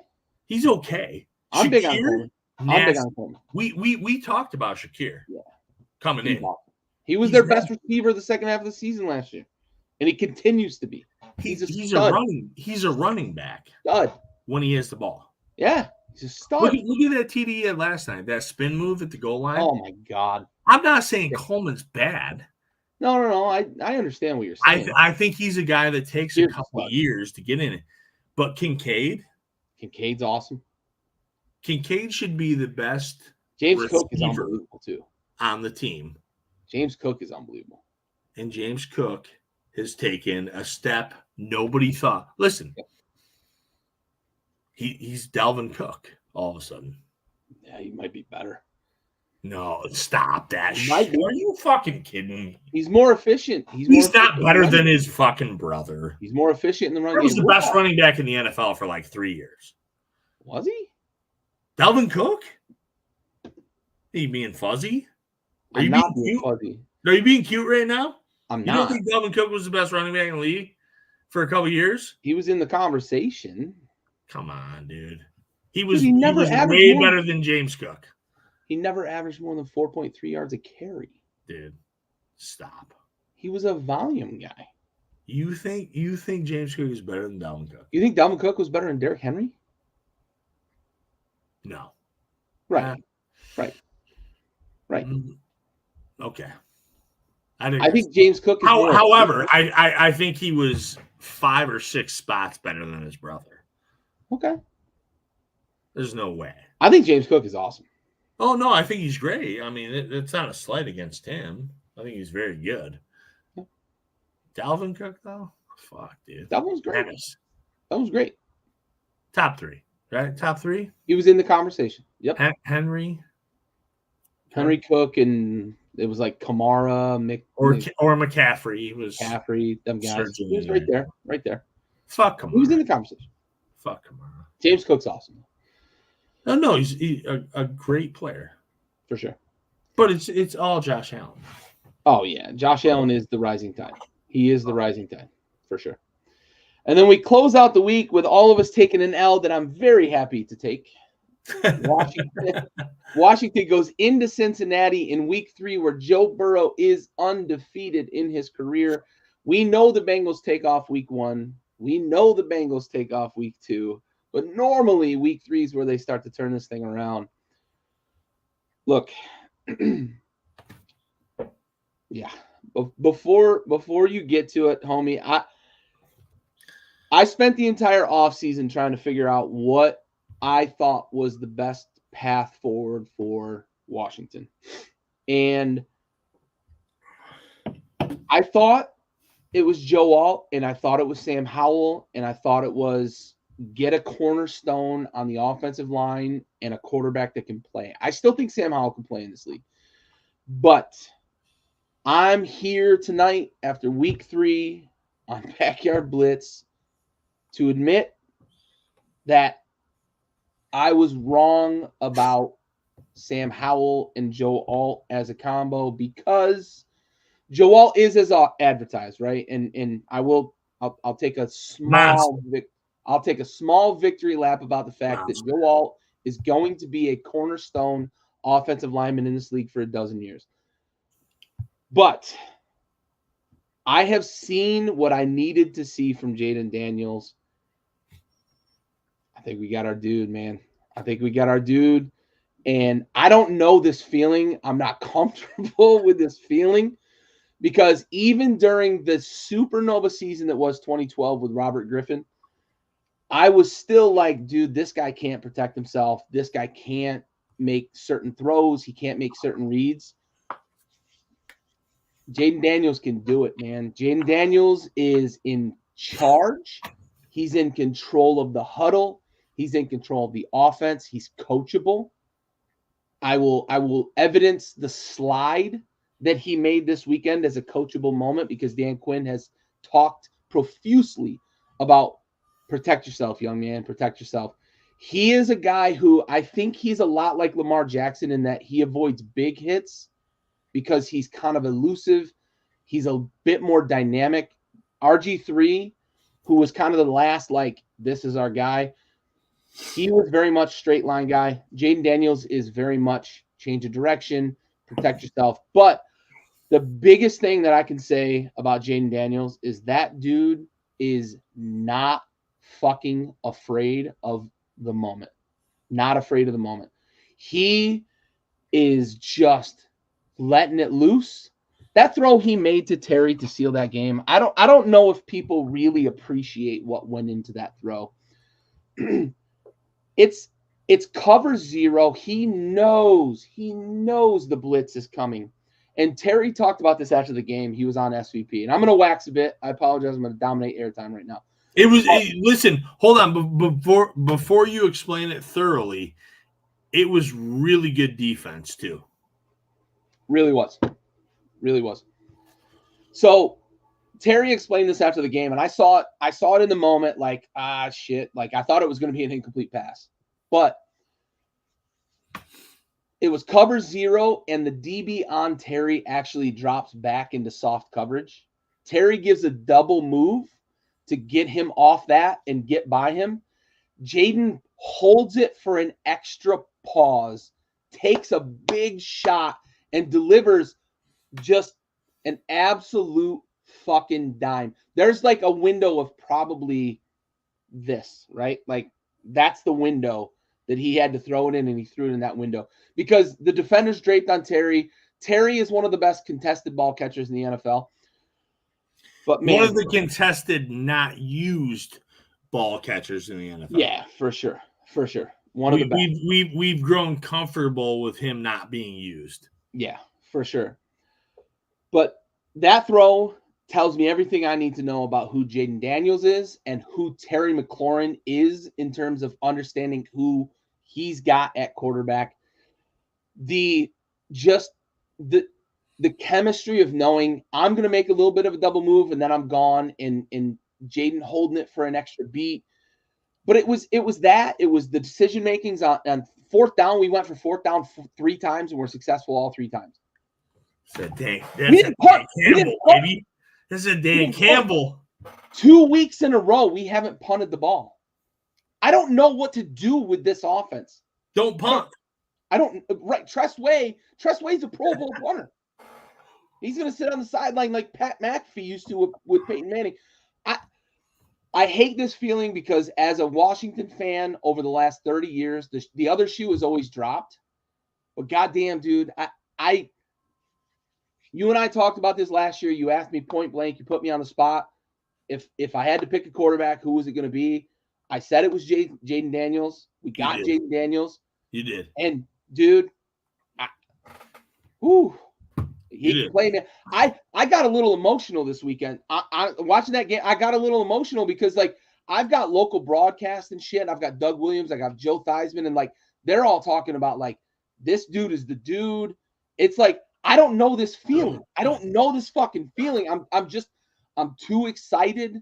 I'm waiting for the other shoe to drop. But he can fucking play, man. You should. He can fucking play. Though. He can fucking play. Listen. I did the same thing 2 years ago. Yeah. With Dan Campbell, when the Lions went and won like 8 in a row to end the season. That's the same thing. Like shitty fucking franchises finally figuring out their shit. You did. We talked. Hey, who do you want? Joe Alt. No, Gary. What quarterback do you want? Joe Alt. No, Gary. Let's pretend it's a quarterback. Who do you want? Joe Alt. Listen, Joe Alt. Awesome. He's doing really fucking well in LA.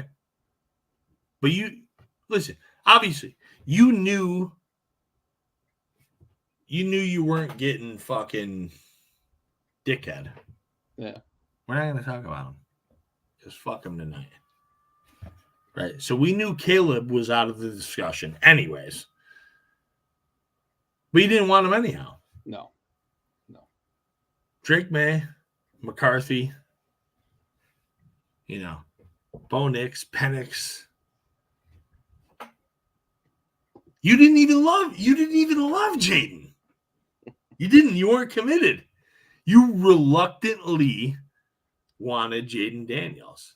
He was the one I thought had the most potential to succeed in the league. Yep. He does. Yeah. He looks like he does. He dropped. You're talking about the touchdown to McLaurin, right?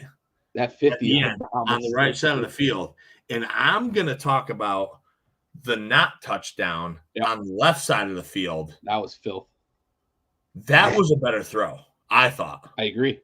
That throw is so fun. It's not only a better throw, it's a better catch. And we're now unleashing one of the top 8 receivers in the fucking league who has been in purgatory.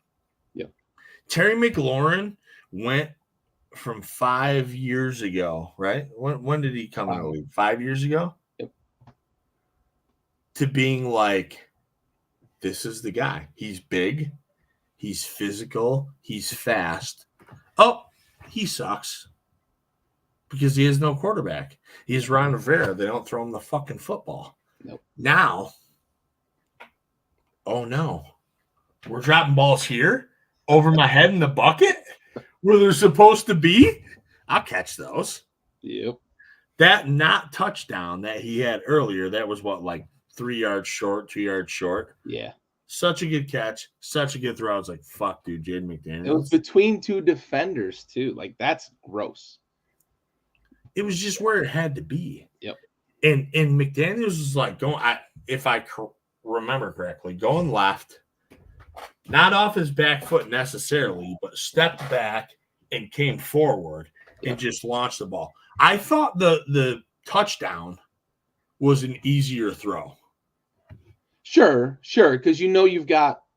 Because I thought he stepped up in a clean pocket and threw the ball. That other fucking thing, like he was going left and like stepped weird and threw the ball. And I was like, holy shit, dude, this fucking guy is a runner. Yep. Like this is Vic. Yeah. Congrats. You may not win a ton this year, but yeah. So I had this conversation with a couple other Washington fans, and one quick aside here. I had this conversation with a couple other Washington fans. They're bitching about the defense and yada yada. The defense isn't going to be good until next year. Let's come to terms with that. Well, if you want to bitch about a defense, be a Bengals fan. Yeah, right. All I want to see is growth from Jaden Daniels this year, and know that we're going to be able to build a defense in the future, and we're ready to compete when the defense gets good. That's Get all away I want from to see. Riverboat. That's it. Get away from Riverboat. That's all you've wanted for like 2 years. Yep. Get away from Ron. Yep. You might have a guy. Exciting times, man. Really. Yeah. Ugh, Jesus. Anyway, give me 1 second. We're about to get to the most important part of the episode. We're going to interlude here with our segment we call our Salute to Service, sponsored by Folds of Honor, where we honor a fallen service member for every Blitz episode. Our Folds of Honor Salute to Service.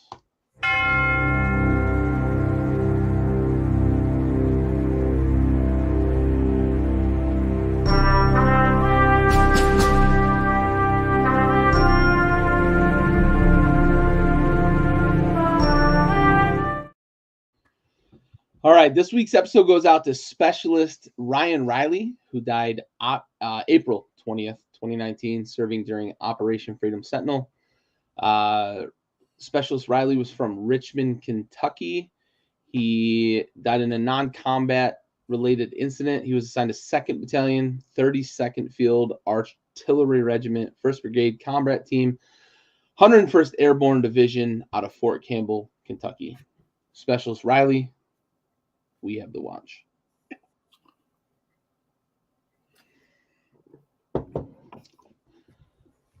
All right. I think we're going to transition to Cap or Facts because most of them are built off of the first 3 weeks of the season. So we're going to bring back a segment we haven't done yet this year, but we called it Cap or Facts.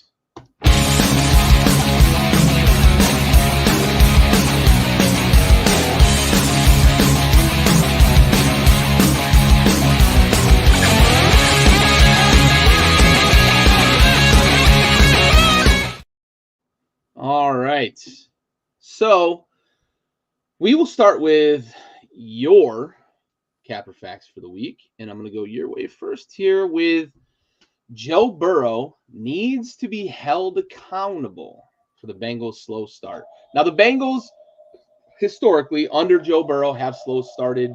It's been like the appendix. It's been the wrist. It's been training camp. It's been a number of things. But they usually take like 2 weeks off and then get things going. But I want you to talk about this, man. Joe Burrow needs to be held accountable for the slow start this season. They're 0-3 for the first time under Joe Burrow and Zach Taylor. Yeah, no, it's terrible, right? Like we get a slow start out of Cincy every year, and then they become a playoff team. Minus last year because obviously Burrow has the injury and he never comes back. But it's Cap. Why are we holding Joe Burrow accountable for a defense who can't play fucking defense, right? We've got The Bengals defense out here giving up 1 million fucking points every week. And we're talking about Joe Burrow. Every fucking newscast I listened to this morning is talking about Joe Burrow. You want to know some stats about Joe Burrow? Talk about it, buddy. Are you guys ready? Are you guys ready for the Joe Burrow stats? Because it's not pretty to what you people are thinking. Right. So Joe Burrow, no turnovers, 0. Right? None. Zilch. None. 0 fucking turnovers.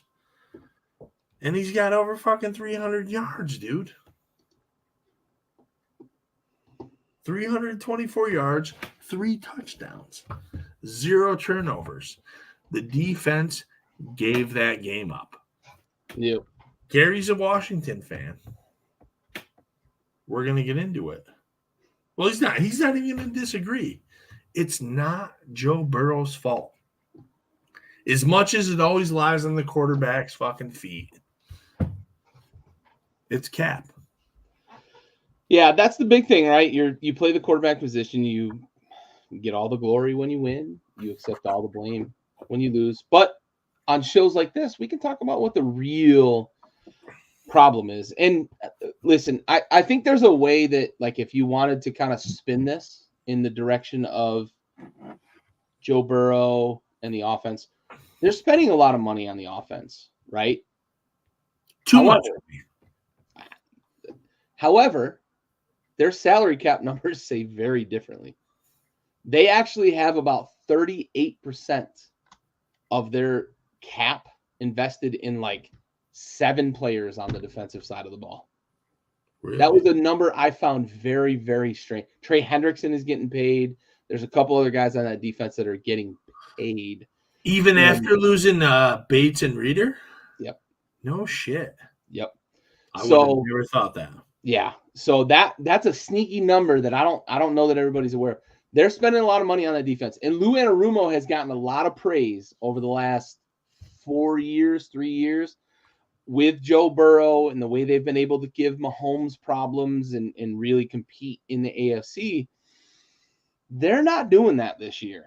Now, they play Carolina this week. It might be a get-right game. But so far, I'm with you. Joe Burrow is not the problem because you mentioned it. No turnovers. Joe Burrow has 746 passing yards and 5 touchdowns with a 107.5 rating. That's pretty goddamn good. Nuts. Pretty goddamn good. And that's without T. Higgins for the most of the season. That's with Jamar Chase holding out during camp. And we have talked extensively in the past. No Tyler Boyd. What that means. No Tyler. Now, Yoshavash looks like he might be the guy at the slot. That's fine. But you're talking about losing a guy like Boyd. They don't have a tight end to speak of. I would ask the average casual fan of the NFL to name one of the tight ends in Cincinnati, and I guarantee you none of them know that Mike Gesicki is no longer in Miami, and now he's in Cincinnati. So they don't have a ton of weapons outside of like Chase, Higgins, Burrow. They lost Mixon. Someone named their starting running back, right? We know who it is. Not everybody does. So it's one of those things that Burrow's playing well still, but that defense is bad right now. Real bad. Now, do I think that Lou and company will figure it out? I think he has the reputation that would make me believe that they're going to figure it out. But 0-3 is not on Joe Burrow at all. No. You can't put that there. Nope. Not at all. All right. Moving onward, we're going to stay in the AFC before we finish up in the NFC.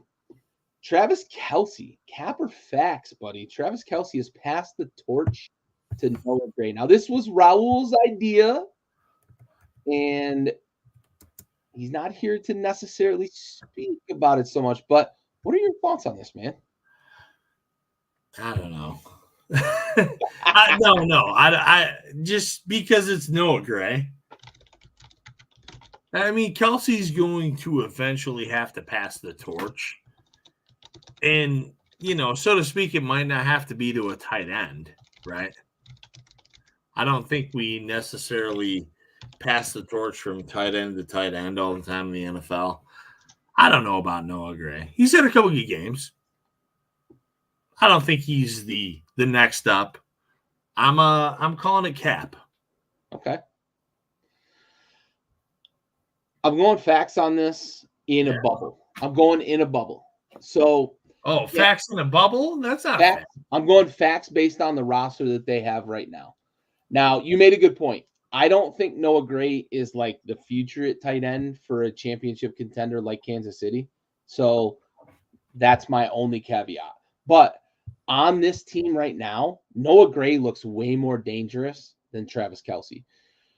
Noah Gray looks way more athletic than Travis Kelce right now, which I never thought I'd say. But Father Time is undefeated, and Mother Swift, I think, has influenced him. I also think I think that there's a couple of things going on with Travis Kelce right now that have really distracted him from football. I think it's the Swift thing, right? But I think the podcast and watching his brother kind of ride off into the sunset. I think I'm going to say this as like an offshoot from this question. I think Travis Kelce would have retired after last year if they didn't win the Super Bowl. If they weren't chasing a three-peat, I don't think Travis Kelce is playing tight end for the Kansas City Chiefs. I mean, it's viable. He's 34. Right. I don't think he's playing. I don't think he's playing in 2024 if they don't win the Super Bowl last year. Three-peat is something that's never been done in the NFL. It's unique. It's unique across American sports, like we always talk about it. I think that's the only reason it's a Super Bowl. He's 34. I think that's it. I think that's the only reason he's playing this year.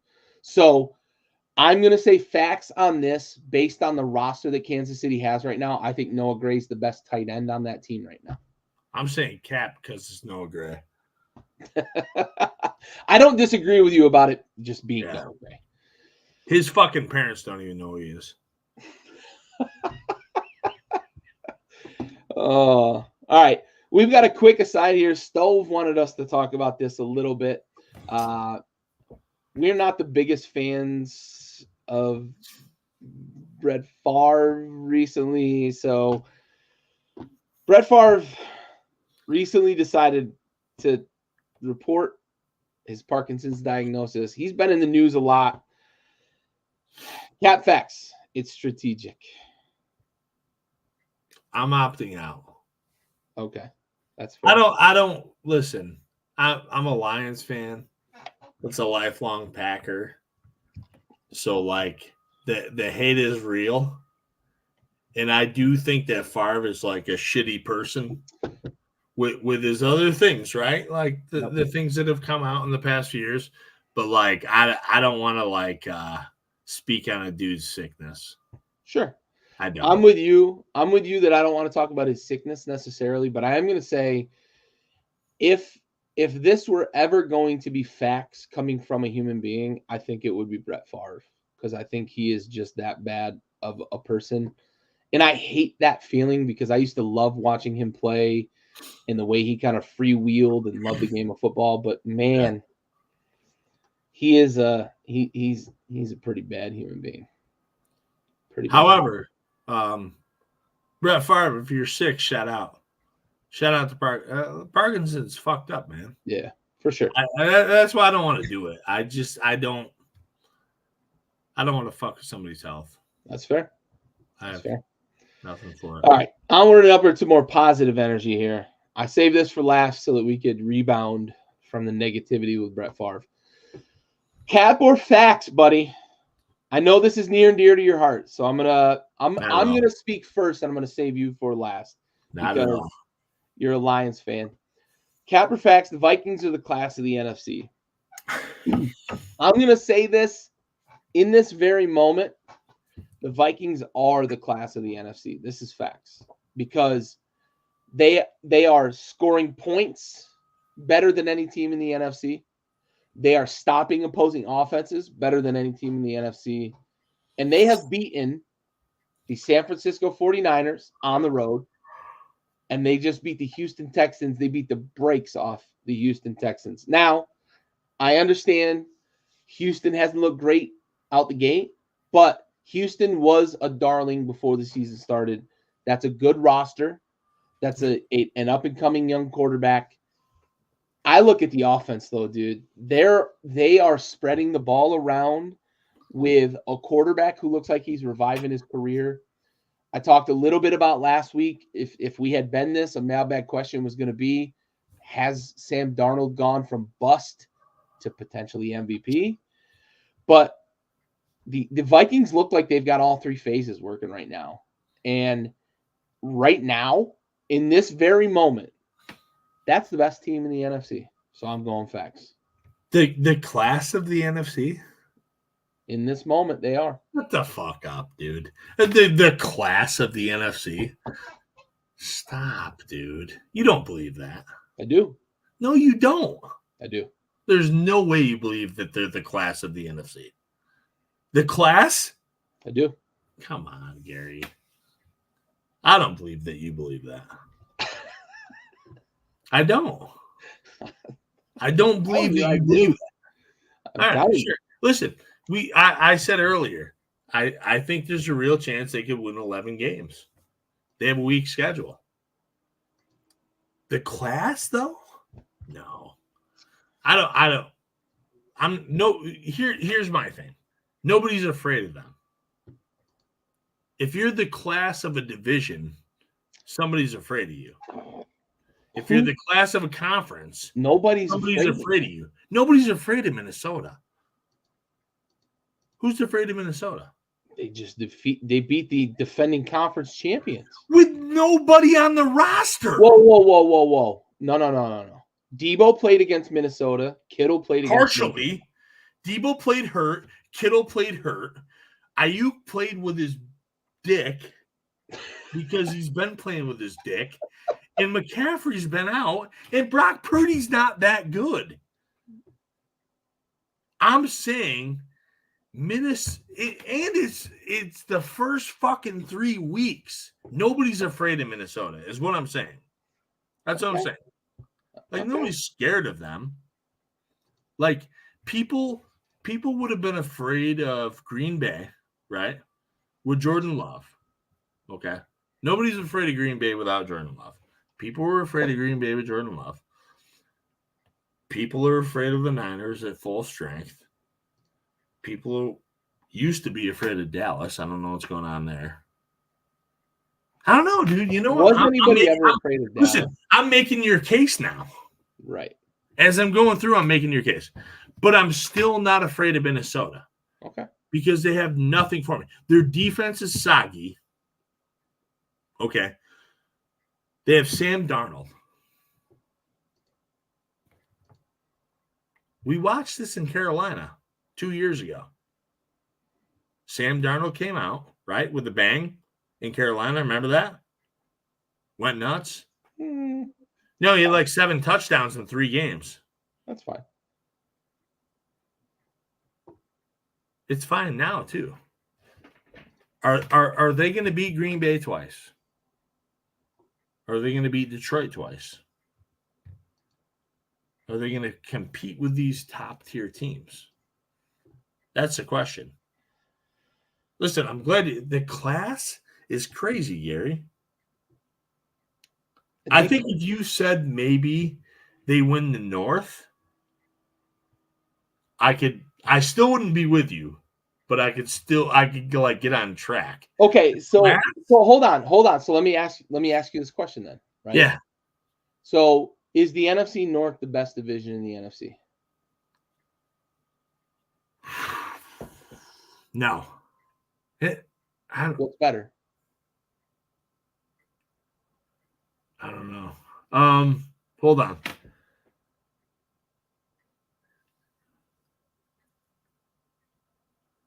The West. Are you good? Okay. Yeah. That's the only division I'd let you argue. It's got to be the West, right? That's the only division I'd let you argue. It has to be. Because their worst team, the worst team in the West could win the Bears. Because of the Bears, right? The Bears are terrible. Right. But 1 through 3, the NFC North can compete, right? Yeah, but I don't know if it's Minnesota. Right, but you just said you would let me argue if they won the division. Yes. Winning that division with those 2 other teams. Yeah. It's a big deal, right? I don't think they win the division. Okay. I still think we're gonna Detroit agree wins to the disagree on division. this because I'm looking at their defensive stats right now. And Well, listen, I'm still looking at Detroit, who's 2-1, and they lost against Tampa with 8 red zone trips. And that's a coaching malfunction. Right, but Tampa just got squashed by a bad team. But but 8 red zone trips with 3 cash outs is a malfunction on coaching, right? Like Detroit could have easily scored 35 in that game. Sure. Coaching malfunction. So to think that, like, dude, Minnesota. Do you really believe that? I believe right now in this moment they're the best team in the NFL. I love it. I do love it, actually. I don't want it to be true, but I love your take. I really do. I disagree with it, and I've said it on the show, but yeah, I like it. Okay, we're cool with it. Shut up, senior. He's got my back. Listen, and I looked ahead. They do have an easy they had an easier road. They could be hosting a lot of playoff games. Yeah, but fuck you though. I'm not with it. I like it. I listen. I like the pick, but I don't like you that much. That's fair. I don't like me that much. Well, that's fine. I don't like me either. All right, man. Let's shift into week 4 here. Let's talk about some upcoming games. We open up the week with Dallas and the Giants. We're all on Dallas. They have to rebound this week, right? I hope so. Well, I don't care, but hopefully they do a better job for their sake. Yeah. Jesus, good Lord. Giants are so bad too. Giants are so bad. Yeah, Minnesota, they got playoff games and they could be hosting them at home. Hopefully it doesn't fucking crash on their head. Cincinnati, Carolina. Cincinnati does go on the road to Carolina, but I can't imagine Andy Dalton's going to repeat. And we talked about Joe Burrow and how well he's playing. No. Yeah, he played very well. Yeah. Better team. Superior team, right? Yeah. I mean, you get a team selling tickets for fucking free. Yeah. A 4-pack for $3. They'll give you beer to go there. Yeah. Atlanta, New Orleans. I think New Orleans came back to earth, and I think we kind of like what we saw from Kirk the last 2 weeks. That he looks a little more comfortable. I'm always weird. I'm always out on Atlanta or New Orleans, and I don't know why. I have no logic behind it. I'm always out on them. On the road. Fuck you. Yeah. For no reason. Jacksonville, Houston, probably much more of an indictment on the fact that Jacksonville is terrible. They're both terrible, right? I know. Houston's not great right now either. I'm done with Jacksonville, though. Yeah. I'm done with Jacksonville. I'm done. Like I told you guys, I was done with Kyle Pitts. I'm done with Jacksonville too, and I'm done with Trevor Lawrence. I'm over it. Yeah, for sure. I picked them to win the fucking division. Yeah, so did everybody for like 2 years. Jesus Christ. They're just assholes. Ugh. Just like, fuck you, we'll win 8 games because we don't like you. Trevor Lawrence is the first number 1 overall pick in the history of the league to have 2 8-start losing streaks. Well, let's talk about that because we were talking about that earlier. So, like, Trevor Lawrence, which is getting swept under the rug right now, and it's not right. Yeah. So he's getting let off the hook. So suck for luck was the thing, right? So Andrew Luck was the biggest prospect probably since like Peyton Manning, right? Something like that. David Carr. I think David Carr. Yeah. Carr was probably the one in between, right? Yep. He didn't have a slogan. So Manning, David Carr, Andrew Luck, and then who? It's Lawrence, right? Between Luck and it was Lawrence. Yeah. and now it's Caleb Williams. So Now it's Caleb Williams. Yep. I said some shit about Joe Burrow earlier, but you made the point that like he had 1 year. I do remember him being a prospect, but I don't watch a lot of college football. But Sunshine was the guy, right? He was the guy from high school. Right. Like we talked it about it was a big coup for Dabo Sweeney to get Trevor Lawrence to come to Clemson, South Carolina. Andrew Wiggins. Yep. To the NBA reference. So yep. That dude sucks. He's not good. He's not good. He sucks. The team sucks. They just paid him too. They did. Just paid him. Well, they had to. And listen. I get that. Holy fuck. They're holding the bag for 3 more years.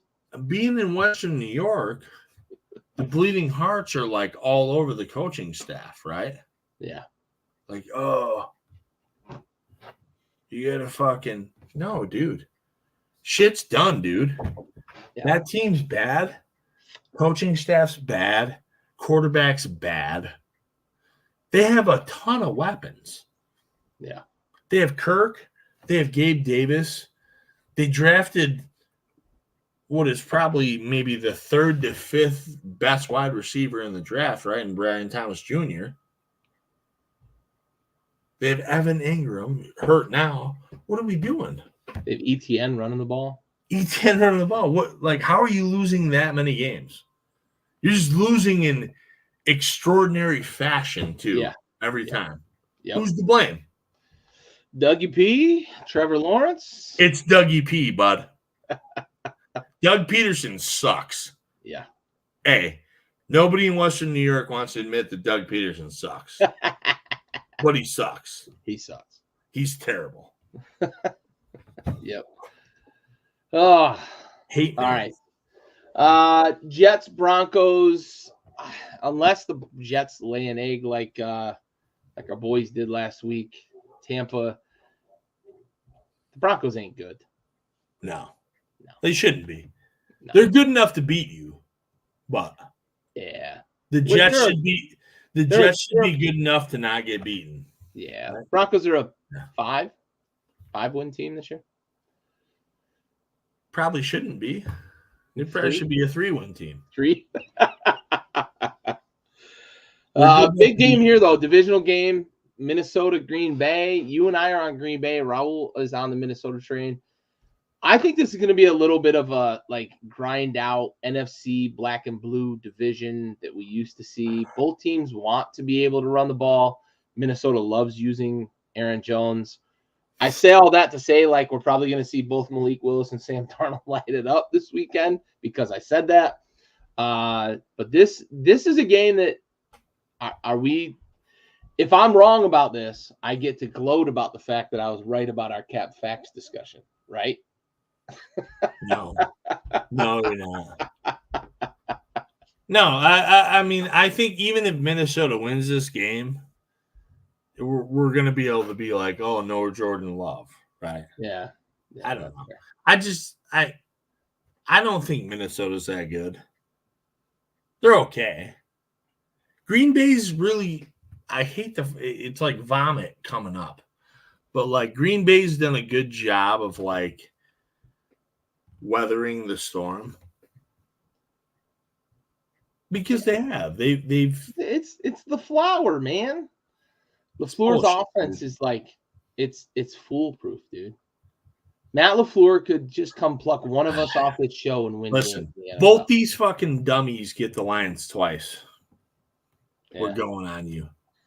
We're going on you, hoes. Pittsburgh, Indy. Raul's on Indy on this. I wonder if that's because of the home team. Wish he was here to defend himself. Pittsburgh's the better team, right? Yeah. They have to be. Yeah. Right? Yeah. 3-0? 3-0. Found their quarterback? Got their guy.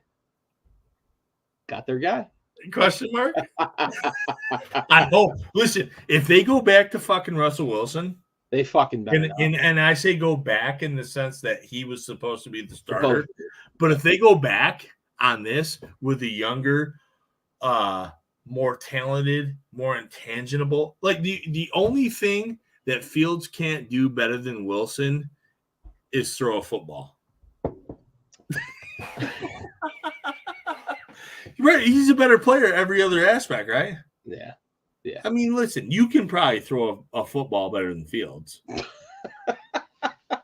He's not a great thrower of the ball. Wilson's definitely better than him at that. Yeah. However, every other instinct that a quarterback has. Winning games, man.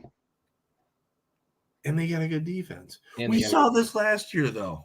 Yeah. Pittsburgh won games with Pickett's dumbass. Nobody even knows. Dude, he's on Route 88 with a sign. Where's Kenny Pickett right now? Where is he? Philly. Route 88? Philly. Nope, with a sign. Route 88. He's like in Nevada, dude. I think Fields is the guy. Yeah, for sure. Rams, Bears. This Rams defense is going to get after Caleb. That offensive line is so bad. they had the misstep with Arizona. That's it. Yeah. They're a good team. Yeah. Caleb sucks. Yeah. Let's talk about that. Oh, okay. Let's talk a little bit about that. You wouldn't let me get away with it. You're like, let's go back. No, I don't. Listen, I don't think it's Caleb's fault necessarily. I've been saying it for 2 years. The Bears' offensive line is terrible. So last year, you go in and you have a couple of top 10 draft picks. You take Caleb Williams, fine. That's the consensus number one. You go down the line, right? After you sign Keenan Allen and you also have fucking DJ Moore on your roster and you still take Rome Odunze, like that makes no sense. Protect your quarterback. You know, you go up, you get a guy like Joe Alt, right? Or you trade back and you get a couple of second-round picks. You do not take Rome Odunze. Like, talented guy, like the dude. Great player. But when you have Keenan Allen and DJ Moore, and you just draft a fucking rookie quarterback and you know your offensive line is busted. I don't care what you've been telling your friends, because I've been hearing it for 2 years about how the line's improved. You didn't. Why are you drafting a fucking wide receiver? Why? Makes no sense. Chicago Bears. I don't want you to be good. I want you to do exactly what you're doing right now. I love it. But, like, if I'm a fan, dude, even if you take Caleb Williams, who I didn't love, take him. Take that, what was it, 6 or 7? Yeah, it was right around 8. You draft Joe Alt. It's not sexy. The fans don't cheer. He's been great this year. Teams don't get this. Listen, Jamar Chase has been great in Cincinnati, but I'll stand by the fact that they should have drafted Penei Sewell all day. But you appreciate that they didn't. No, I love it. I would have been great with Jamar Chase in Detroit, but, like, what people don't understand is this is not Madden. Yeah. Protect your fucking – Penei Sewell might already be the best tackle in the league. It's in the conversation. Definitely the best right tackle. Yeah. Like, go get it. Yeah. And Jamar Chase is great, but you had Boyd and Higgins. And Joe Burrow, you could have made shit happen. I don't know, man. Teams go crazy. I digress. Yeah. I'm going to wax a moment about Caleb because I've been on a bit of a roller coaster with Caleb Williams. So I live in what we call the DMV area, DC, Maryland, Virginia. And that's where Caleb Williams is from. He played at, I think, Mater Day, or he played at a local high school, big program. And he was a stud. And he went to Oklahoma with Lincoln Riley and Spencer Rattler, who I am big on, struggled a bit. And Caleb Williams came in and kind of saved the day at Oklahoma, followed him to USC. So early in Caleb Williams' career at USC, especially during his Heisman Trophy winning season, he looked like a guy that could kind of overcome things.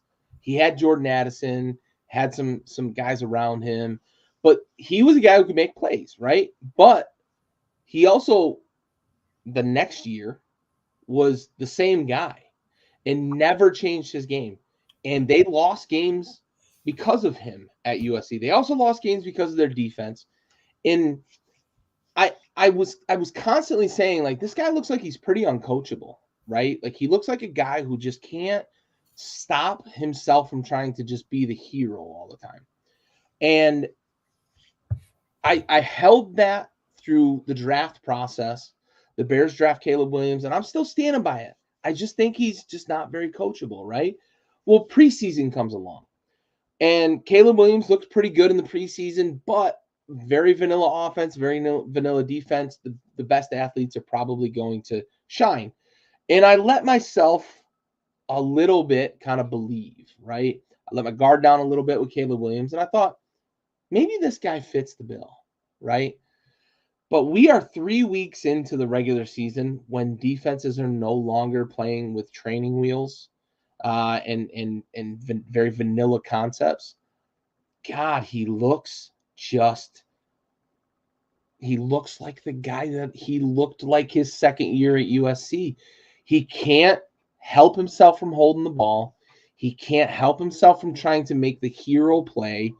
And he's getting beat up because of it, because he's behind an offensive line that, as Mode said, is not very good, right? And Fields is a guy who's big, physical, can take some of that pounding. Caleb Williams is not that guy. He's very athletic, got a fairly prototypical build for quarterbacks, but not a guy who's going to take a bunch of punishment. And we saw it in week 2 where he's on the sideline just looking very punch drunk. Now, they got it going in garbage time last week, but it was very much garbage time where defenses, they start playing kind of a shell, very soft, very, very vanilla coverage. I'm back on my initial kind of gut feeling about Caleb Williams in that I don't think he can play in this league. I don't think he's going to be the guy. I think that he's very uncoachable, and I'll point out the CJ Stroud moment. There were some people that kind of downplayed it, like, oh, who's CJ Stroud in his second year trying to give advice to somebody? He wasn't really trying to give advice. He's trying to tell a young man, like, hey, you got to protect yourself. We heard what was said on the mic. While also trying to give advice. Why can't he give him advice? Yeah, right. People are stupid. Since when is that frowned upon? But Caleb basically just rolled his eyes and brushed him off. So what are we to believe about Caleb Williams that's going to tell us that he's going to grow? I'm out. I'm out. I was out last year. I was briefly in the preseason, like, yeah, maybe I was wrong. I think I was right. Gary, if you and I, as friends for 20-some years, I walk into a corn maze and I come out and I say, hey, don't go left. This, and that. And listen, you can shun me. I would not be offended. However, if later in the day you said he was trying to sun me, that'd be weird, right? Right.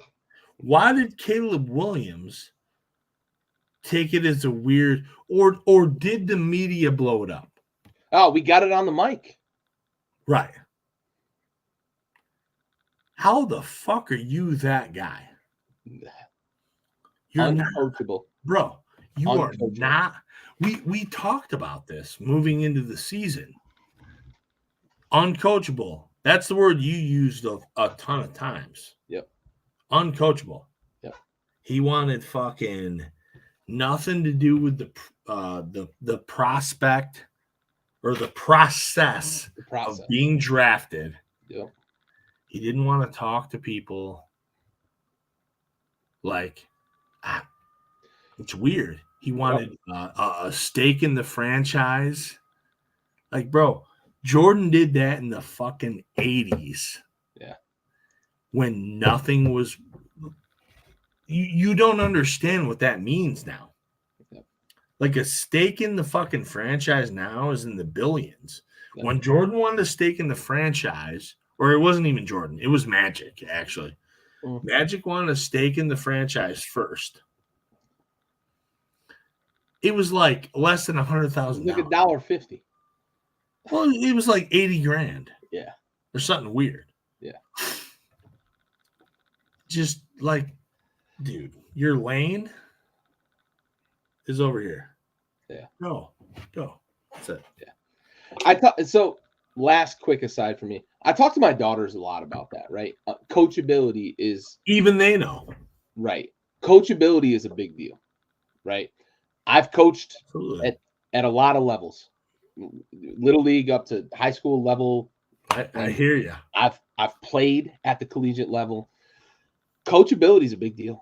It's a big fucking deal. And I express to them, when you look the other way, when somebody's trying to give you advice or criticize or tell you you're doing something wrong or they're trying to fix something, they check out. And I can't believe that the Bears didn't check out on Caleb Williams. I'm glad they didn't, because they might have taken Shaden Daniels, and I got that guy. I've got the coachable guy because he listens and takes shit on board. You can't be uncoachable, because the first thing that's going to happen with an uncoachable player is I'm going to disregard the fact that they even exist. It's a bad trait. It's a bad trait.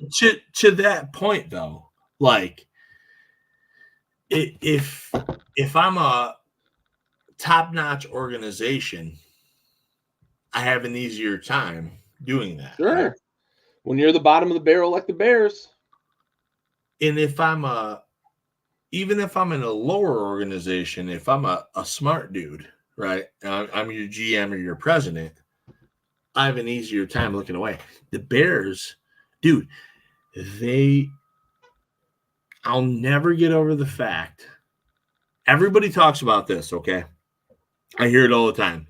The biggest fleece in recent history is the trade from Carolina with the Bears, right? That netted Bryce Young to Caleb Williams. Okay, sure. Bears killed them. But they fucked those picks up. They might not do anything with it. Because it's Caleb Williams and Rome Odunze is nasty. I think he'll be great. I think he's a better pick than Caleb Williams. However, why the fuck is your line so bad? Yeah. That line sucks. All I've heard for 2 years as a Lions fan from Bears fans is how the line has improved. It was shit last year. It was shit the year before. And you know what? It's shit this year. Your fucking quarterback is getting Joey Harrington every fucking game, and you can't do shit about it. Yep. You can't. What are you going to do? Yep. You can't fix that. You're done. Congrats, Bears. Fucking dummies. Yep, for sure. I'm glad you like wind. All right, moving on. Tampa, Philly. I'm really surprised we're all in lockstep on this one. So we're all on Tampa Bay. I think we all agree that Tampa Bay is a good team, right? But I was surprised that we're all on Tampa Bay versus Philly here. But I for me, and I don't know if this was the same for you guys, this comes down to, like, Philly's kind of beat up right now. No A.J. Brown. Probably not going to have Devontae Smith for this game. I feel bad for the guy because he got pretty well pelted in that game. So they're likely to be without their top 2 wide receivers. Saquon's going to have to carry the load, but Tampa's not a team you run on very well. Was that your thinking too with this pick? No. Okay. I picked the home team. Okay. With more available weapons. Yeah. Yeah. It's the passing game. I mean, yeah. I told you the stat earlier that I heard, like, Hurts is bad. Hurts terrible. Without Brown. it's going to be worse if he doesn't have fucking Devontae. And yeah, I mean, I think Tampa's a solid team. Yeah. All right. New England, San Fran. Probably not a lot to say about this. San Fran, I think this is a good game to have when you're licking your wounds from a bad loss against the Rams and still very hurt. If you're playing daily fantasy sports, Jordan Mason is probably the play this week. New England gives up a lot of yards against the run. So that's your tip of the week for daily fantasy sports. But not a lot to take away from this one. Nothing for me. Yeah. That's done. Washington and Arizona. I'm on the island. How the fuck am I on the island here? Explain to me how the fuck I'm on the island here. How's that happen? No, I get it. Arizona's scrappy. 100%. I get it. They're the home team. I imagine that's probably some of the thought process you guys had. I made the pick before the game last night. Oh, okay. And I almost kind of want to change my mind, but not completely. Like, you can change it live. I think it's live. What's that? Change it live. No. I think it's coin flip. I'm going with the home team. I think it's a tight game. What I think is going to be the difference maker for Washington against Arizona is the running game. And I know Eckler's dealing with concussion protocol right now. We'll see if he can make it out. But I think B-Rob is going to get very, very big against this Arizona team. I also know for a fact that Terry McLaurin is very good against Arizona in his career. Mind you, different regime, whatever you want to say. But I want Washington to win. I want them to play like they played last night, every night. It feels like Jaden and Terry have figured it out. And I think going forward, we're going to see much, much better production out of that tandem. But I think B-Rob's going to beat up this Arizona defense, to be honest. I hope so. Go. No, I don't think they are. No, they're dead. I think it's going to be week 8 before we get San Fran to really kind of be what we thought they were going to be before the season. It's going to be weird to see them in the fucking conference semis. And it's going to be weird to see them in the wild card because Seattle might be 6-2 before San Fran figures it out. Wait till San Fran's in the fucking Super Bowl. Yeah. Losing to the Chiefs.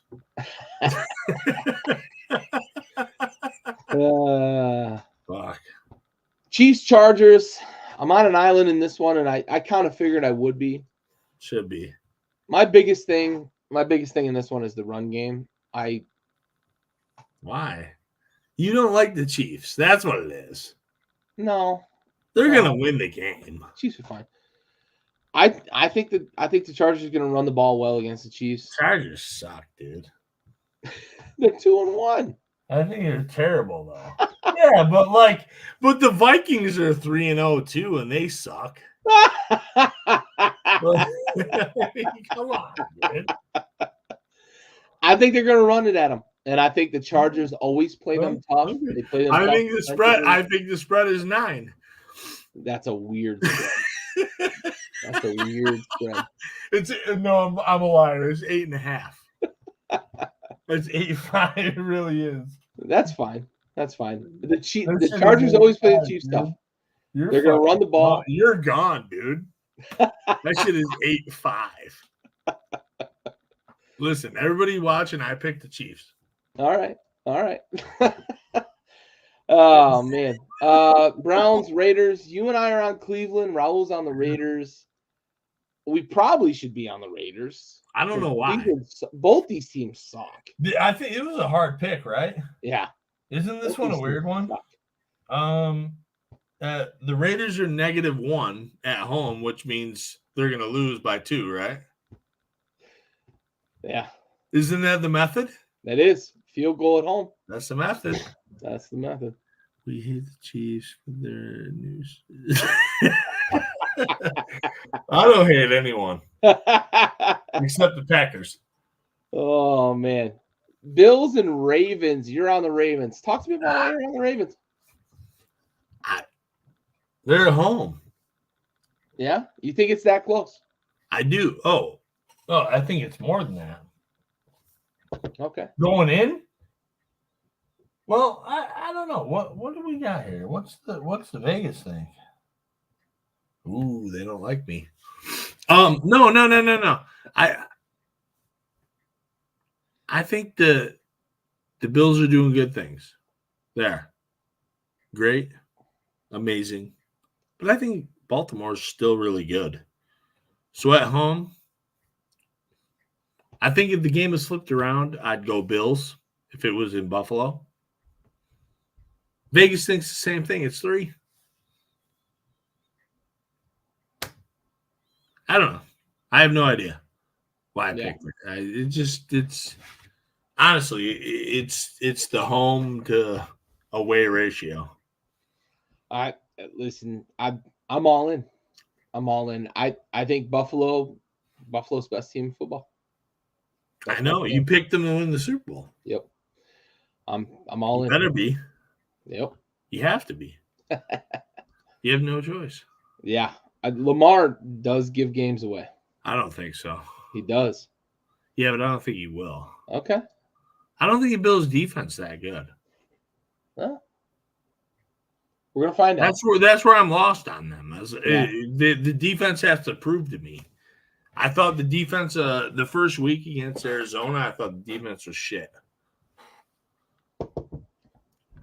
They've had 2 bad quarters this year. No, they had 3 bad quarters against Arizona. 3. Kyler Murray was running all over the place. Make it Lamar Jackson. Didn't they score 28 in the first half? Who? No. I'm talking defensively. Right, but didn't Arizona score all their points in the first half? Yeah, but it didn't mean the third quarter wasn't good. Okay. Right. The Lions scored 20 points in the first half against. This doesn't mean you know what I mean? Yeah, I got you. You can hold the team. All right. Dolphins, Titans. You and I are on the Dolphins. Raul's on the Titans. I think he's got a lot of faith in the Titans. Why did we pick the Dolphins? This is 2 bad teams. I have no idea what's going on here. Who's the quarterback? Tim Boyle. Should it be Huntley? I just picked up Huntley in a couple of leagues. So should it be him?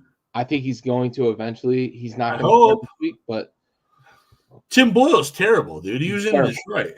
He's terrible. Dude sucks. Yeah. I think Huntley's the right choice going forward, but I think I have Tyreek Hill in 4 leagues. Cool. It's fine. I'm not panicking.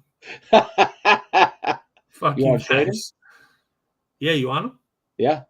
Okay. I'm not giving you shit for him, though. Yeah, you are. I'll give you a little bit. No, you'll give me the tip and more. Just for a second, just to see how it feels. Just see how it feels. Ouch, ouch, you're on my hair. Ouch, ouch, you're on my hair. Wow. We finish out with a big game. Yeah. Big game. Seattle goes to Detroit. We are all on your Lions. We shouldn't be. I like it. I'm glad we're here. However, Seattle's won the last 2 years against Detroit. Once in Seattle, once in Detroit. It is what it is. Fuck Pete Carroll's mom. That's all I got. Aiden Hutchinson. I think these teams are fairly even. Detroit at home. Give me Detroit. Aiden Hutchinson. Yeah, he's a stud. Best DN in the league? He's a stud. Best in the league. Question mark. He's around there. Ooh, he's getting there. He's around there. 7 sacks. Yep. Let's He's go. around there. That doesn't bode well for your fantasy team. Fuck you, senior. I don't need that kind of negativity. I don't need that negativity in my life. Senior, I don't need it, bud. I love you, but fuck. I need him to. He's gotten 5 the last 2 weeks. Yes, dude, that's been terrible. Terrible. I scored 110 Yeah. with him Yeah. in your league. Yeah. Juwan Jennings, baby. I lost by 2 yards. Oh, yeah, it happens, dude. Yeah. 2 yards. I lost the parlay by a half a yard last year. Yeah. George Kittle, 37.5 yards, and he caught a 2-point. He caught a 2-point conversion, and it doesn't count. No, it doesn't. For yards. You lost by the hook. He had 37 yards. That's fucking brutal. Out of 37.5. Listen, I was telling you about this last night, actually. Mike Kelly needed oh yeah. He needed fucking T. Higgins, who almost got a touchdown. Almost. Late. Yeah. He needed him to catch a touchdown. That would have made his 4-leg. Yeah. It wasn't crazy. It was for $150 off of 5. And they needed Gabe Davis to catch a touchdown off of a 4-leg for $250. But he hit everything else. And I was like, dude, now you feel my pain. Yeah. I had fucking Tyrese Maxey once. In the beginning of the 4th quarter, he needed 1 assist. Never got it? No, because Harden came in. He had 2 chances, on threes, and as soon as Harden came in, I'm like, I'm fucked. Maxey will never touch the ball again. He played all 12 minutes. Never got an assist. It was like a 7-legger for $6, which I would have won $800 on. Oh. You can't do it. It's not nice. Oh, that's fucking brutal. That is brutal. Speaking of basketball, the WNBA playoffs are starting. Hey. Are you paying attention? Not to Angel Reese. Ew. Yeah. Look, I don't want to get too far off the NFL beaten path, but I don't understand why the WNBA is so reluctant to embrace a superstar. And I've had this conversation with you a little bit, but other people quite a bit. The NBA does a tremendous job of empowering superstars, making them the face of something, right? Whether it's the league or a brand or something. Just leverage that star power. The WNBA right now has a supernova that has attracted people that would never, ever think to watch women's basketball. Yeah, me. Right. Myself included. I watch it every day on TikTok. They can't fucking help but shit all over this woman. And nobody did last year. What the fuck? What are we doing? What a mess. They suck, is what they're doing. This is the same pushback to a white chick that Magic Johnson had in the 80s for a black guy. Sure. It's the same thing. Sure. People didn't want to do that because of race. It's why Magic versus Bird mattered. Right. And it paved the way, which people won't remember, but it did. And Caitlin Clark is going to pave the way for WNBA, sponsorships and shit moving forward. Because she's good. And they hate her. And they only hate her because she's good. Yep. If Michael Jordan was that good coming out of college, it was the same. Listen, LeBron James got a little bit of it. Yeah. When LeBron James came to the Cavs, some of those players didn't like him. We already got starters at that position. Yep. Caitlin Clark, the truth. We're going to end on that note, buddy. It's a good episode. Appreciate you For Mode, for Raul, this has been the Blitz, brought to you by Backyard Sports. We